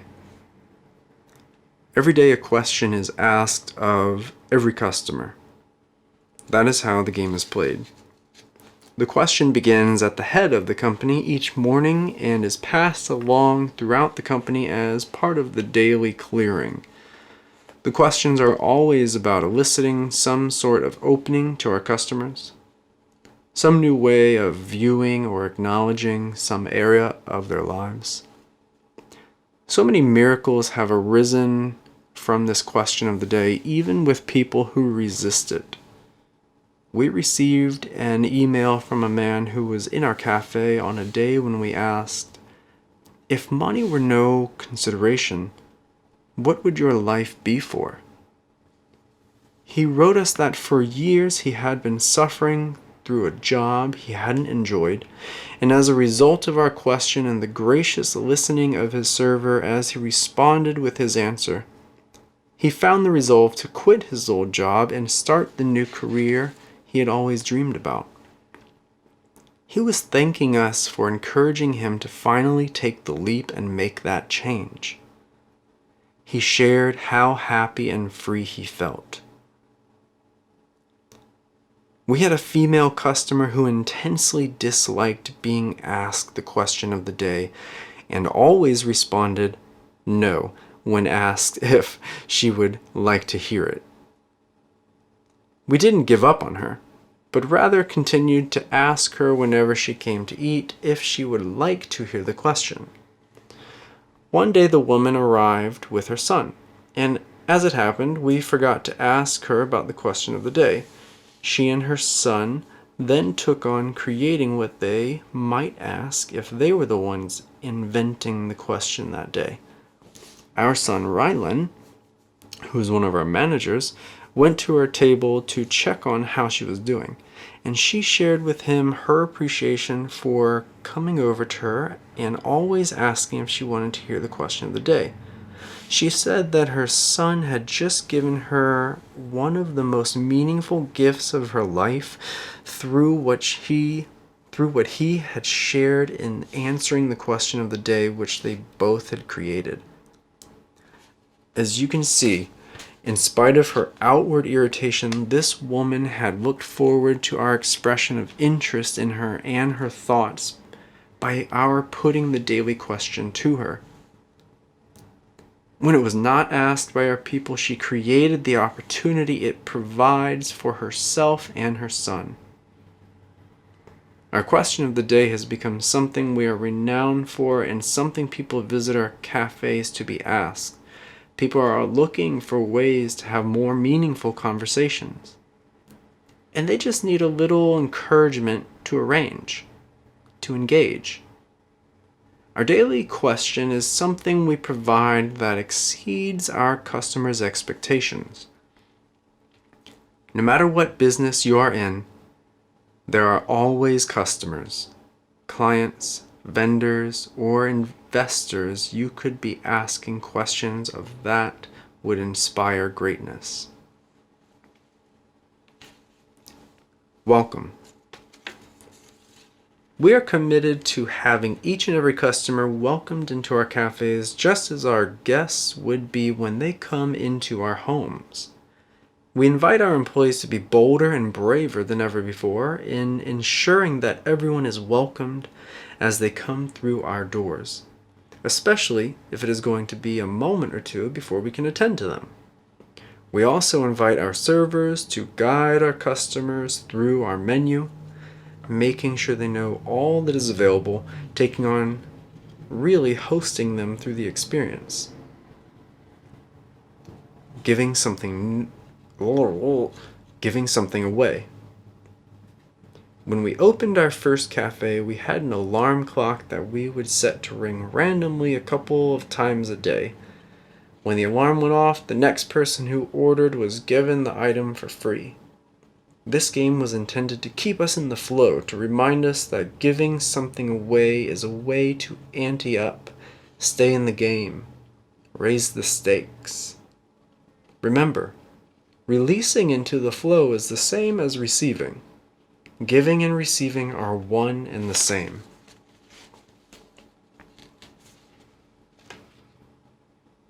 I made a mistake. By celebrating mistakes, we create what we call a shame-free zone. So often are mistakes the cause of our feeling ashamed that we even lie and attempt to cover up mistakes for fear of being shamed. In our business, we play a game of calling out loud, "I made a mistake," whenever someone has lapsed in the quality of their service. We overheard a table of businessmen commenting at lunch that they would love to have the practice in their office. How liberating that would be. How real and safe they would feel. No gossip. We have a no gossip policy. This is a noteworthy game we play. Nothing will destroy the integrity of a company faster than gossip. We distinguish gossip as anything that is said or listened to that diminishes a person in someone's hearing. In other words, gossip is often something you probably wouldn't say if you were going to say it directly to the subject of the gossip. We say, if you have a committed complaint, then be sure you are talking to someone who can do something about it, beginning first with the person with whom you have the issue. Laughing out loud. Children have a great deal of freedom to laugh for no apparent reason. We, on the other hand, pay to go to the comedy club and then sit and question whether the comedian was humorous or not. Exercising the latitude and creating the space for adults to laugh out loud without a specific reason is a health issue. Laughing boosts your immune system, releases endorphins and serotonins, expels toxins, and relaxes muscles. There are laughing clubs in India as well as laughing yoga. We create a game of laughing out loud to interrupt any recurrent thought of limitation that one might be experiencing. In our cafes, you can often hear someone start laughing and others spontaneously joining. This practice could be incorporated into any environment. How is your life? Imagine having a manager take on being responsible for your life being great and checking in with you from time to time to see how you're doing. At Cafe Gratitude, we play the game. It's so much more interesting to take on being a contribution to others' lives than to always be concerned for your own. We'll have employees take on making sure another's employee's shift is great. Their job is to look out for them and to cause their shift to be extraordinary. Not only will you strengthen your team, but you will raise the bar for what is possible at work. Your people will start looking for ways they can contribute to one another rather than just doing their own job. No complaining for 21 days. When someone first mentioned this game to me, I was inspired. It didn't sound difficult until I attempted it. I couldn't believe how often I complained, and I would never have said I was a complainer. Our household took it on together, and it was so much fun. Matthew decided after a couple days that the rest of us should keep going, and he would take on complaining for all of us. I was surprised by how much opened up for me when I stopped complaining. So many opportunities started presenting themselves while I was practicing saying, "Wow, that's great," no matter what came to me. Talk about priming the pump for the non-ceasing flow of everything. I highly recommend this game. Remember, this is 21 consecutive days of no complaining whatsoever. So if you complain even a little, you simply start over at day 1. Good luck, and be ready for a flood of possibility.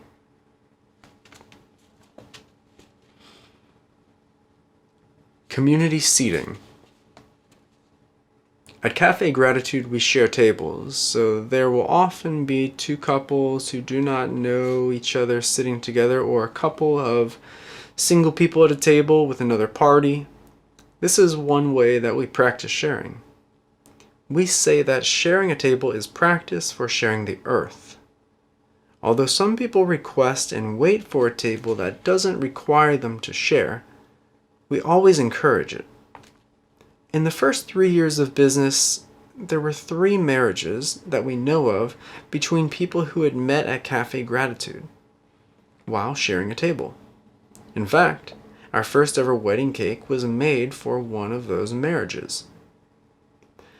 At one of our all-employee meetings, an employee shared that a man has been coming into the cafe to be in our environment while he works to complete a film he is writing. Another man had been seated at the same table, and the writer had argued with himself in his head as to whether he was going to speak and acknowledge the other person or just keep working quietly. He chose to interact, and before the other man left, he handed the writer a check for $25,000 to put towards the completion of his film. Our game environment has inspired employees to create and enroll other employees in games in which they see possibility residing. Recently, several employees took on not going shopping for 1 month. They did a clothes swap, made meals from scratch together, cleaned out each other's apartments and rooms. We have employees not drinking alcohol for a month, or seeing how many new friends they can meet in a month. Games are not just for kids. Actually, empowering, loving games are a great way to keep your environment exalted and empowered. We do play games that make a difference. Sales.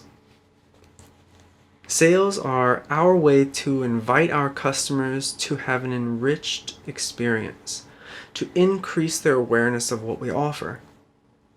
If we only take their orders, we are not providing them with the full service we are committed to offering. We want our service to let our customers know what we offer in terms of ingredients, preparation, and how those appeal to the customer's personal desires and expectations, as well as to their spirit of adventure and discovery. In this way, customers can knowledgeably choose what they would like. We encourage our managers to know where their cafes are in terms of sales and the relationship among sales totals, break-evens, and profitability. We celebrate every dollar earned as a sacred exchange. We are committed to creating a sustainable company that supports the lives and families of our employees. Our managers create daily sales games that inspire them and their teams, along with games like tip percentage, superfoods added to smoothies, time lapse between seating and greeting, and any consideration that would enhance our customers' experience. People don't want to be sold, but they do want to be enlightened, so they make informed purchases. We are more aware than ever that we vote every day with the dollars we spend. People want to vote wisely. They want to be part of the solution. Acknowledgement. There are so many ways we could take on appreciating and recognizing our customers. We could thank them for choosing a vegan meal today, or for bringing a friend with them, or for answering the question of the day. Every day there are endless opportunities for us to appreciate and acknowledge. Start creating an environment of appreciation at your office or company. What are you grateful for?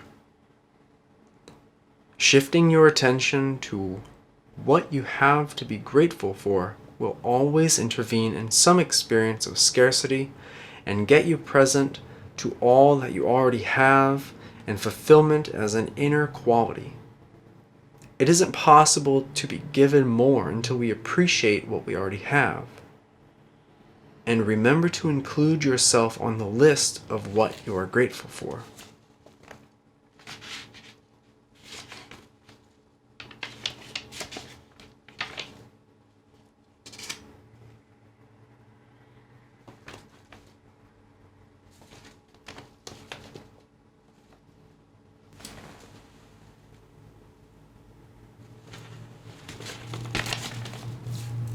'26.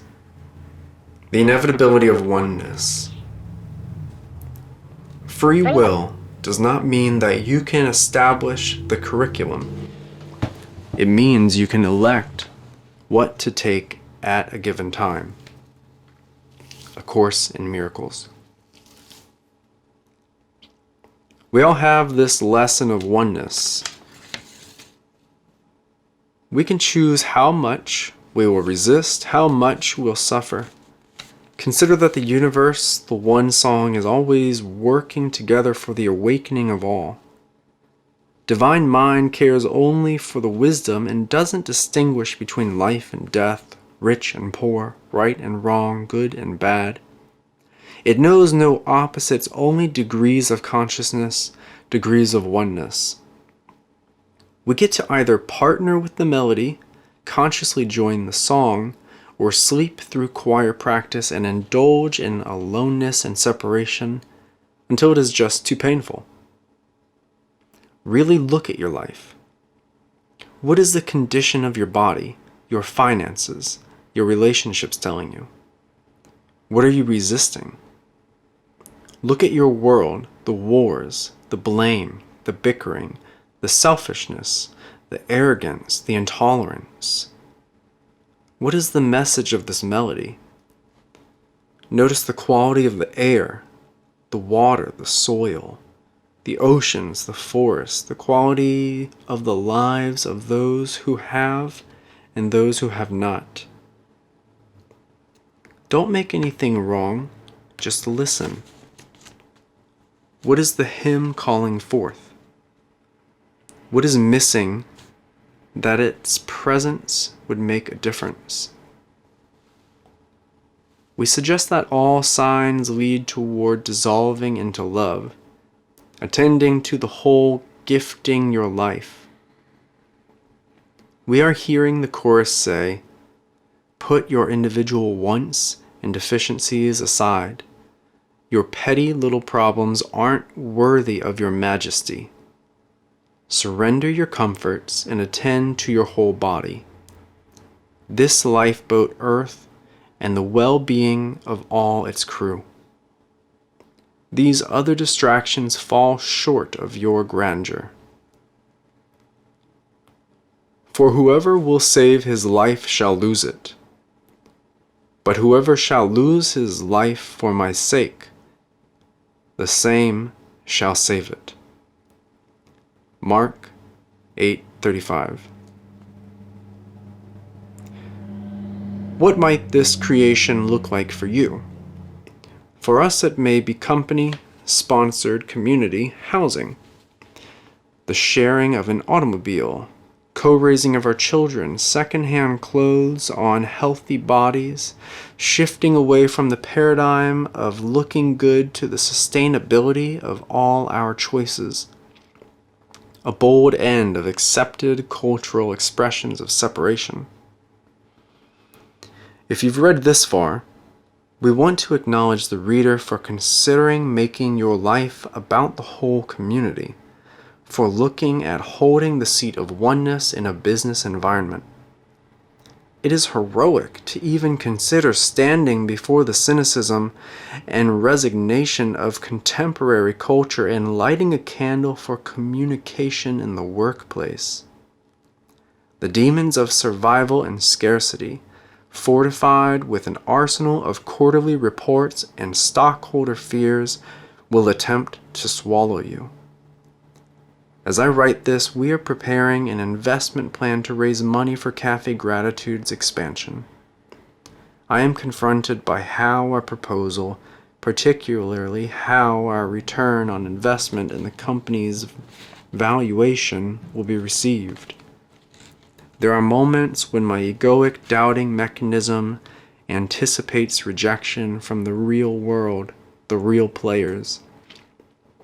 But mostly I keep faith and see that investing in Cafe Gratitude is about letting go of compiling money to buffer ourselves from a scary, dysfunctional world. That's the old paradigm. That's the old program. How's that working? Cafe Gratitude is about creating a heart-based culture around the social tide of the exalted, insatiable me. Our investment partners are those moved by themselves and by a daunting dream, and they are courageous enough to risk their resources for this big foolish project. Why would I want any other kind of partner? The couch is now a fence. What was comfortable is no longer. Regardless of what is calling you, we invite you to find your way to serve the oneness, to make your life about the whole of life and know yourself as God. The sage accumulates nothing, but the more he does for others, the greater his existence. The more he gives to others, the greater his abundance. Lao Tzu.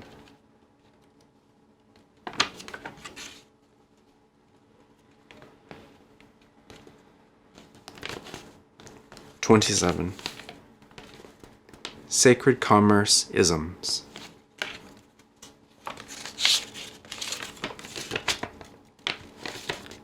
Lean into the discomfort. Nothing is personal. They are not responding to you. Safe is a sedative. All there is love. Everything else is a resistance to it. Emotional adversity is just like the weather. Let it move through. There is nothing wrong. You don't have complaints. Complaints have you. What would love do now? What you resist persists. Suffering is a call for awakening. Everything can be resolved through communication. What would it take to restore love now? Are you more committed to being right or to workability? Look at what you have, an abundance of now. That is what you are worshiping. There are no others. It's all you. It's all made up. Whatever experience you are having, you are the one creating it.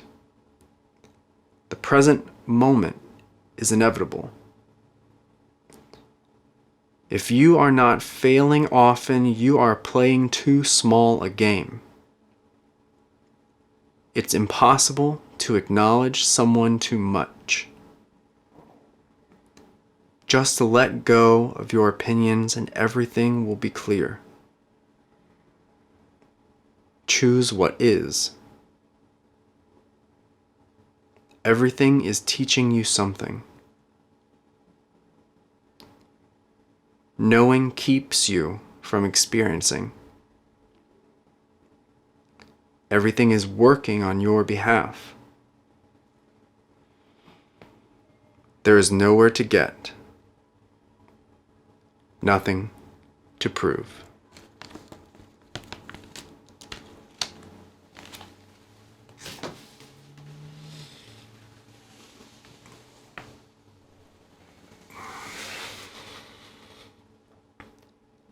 Epilogue.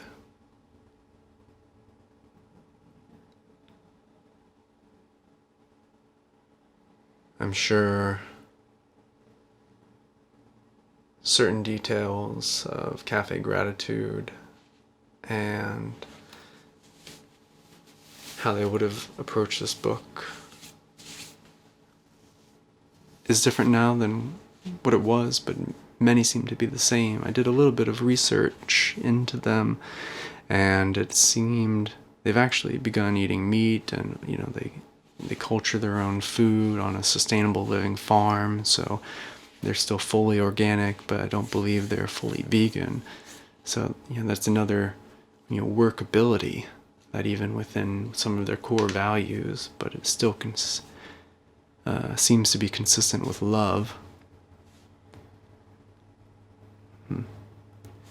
And that is the overarching theme, I believe, they hope to portray.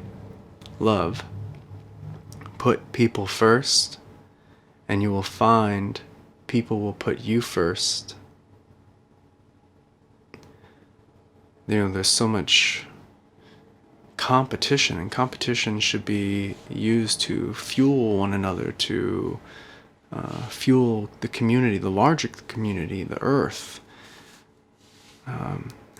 That's the point of the games. But we view work as a competition where we need to destroy our opponents to the point where they don't get back up, where we're fighting over numbers with our employees, where no one can seem to trust each other. And maybe it's not direct lying, but there's, unspoken truths. And I appreciated the chapter of having to let people go or accept their leaving. That's true with any aspect of our life, any relationship, any job. And it's continuation of putting people first and thinking of love for the whole.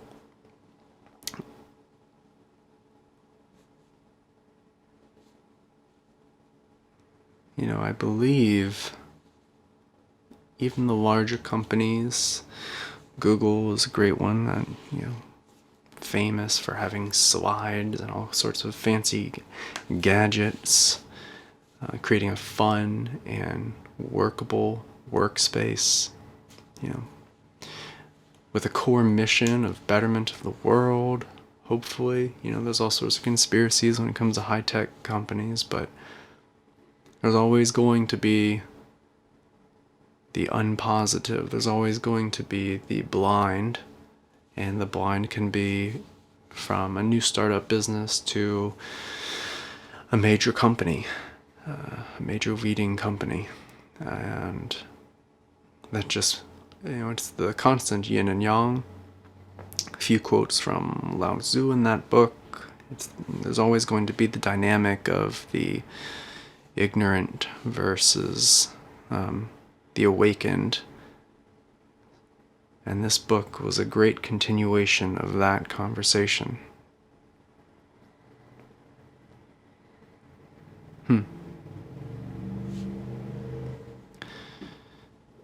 Short, sweet, and meaningful, powerful, simple, and direct.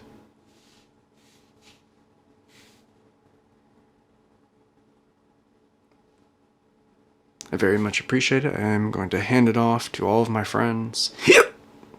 Hopefully turn this into some form of an audiobook that I can share with others. Might even reach out to the authors. All right.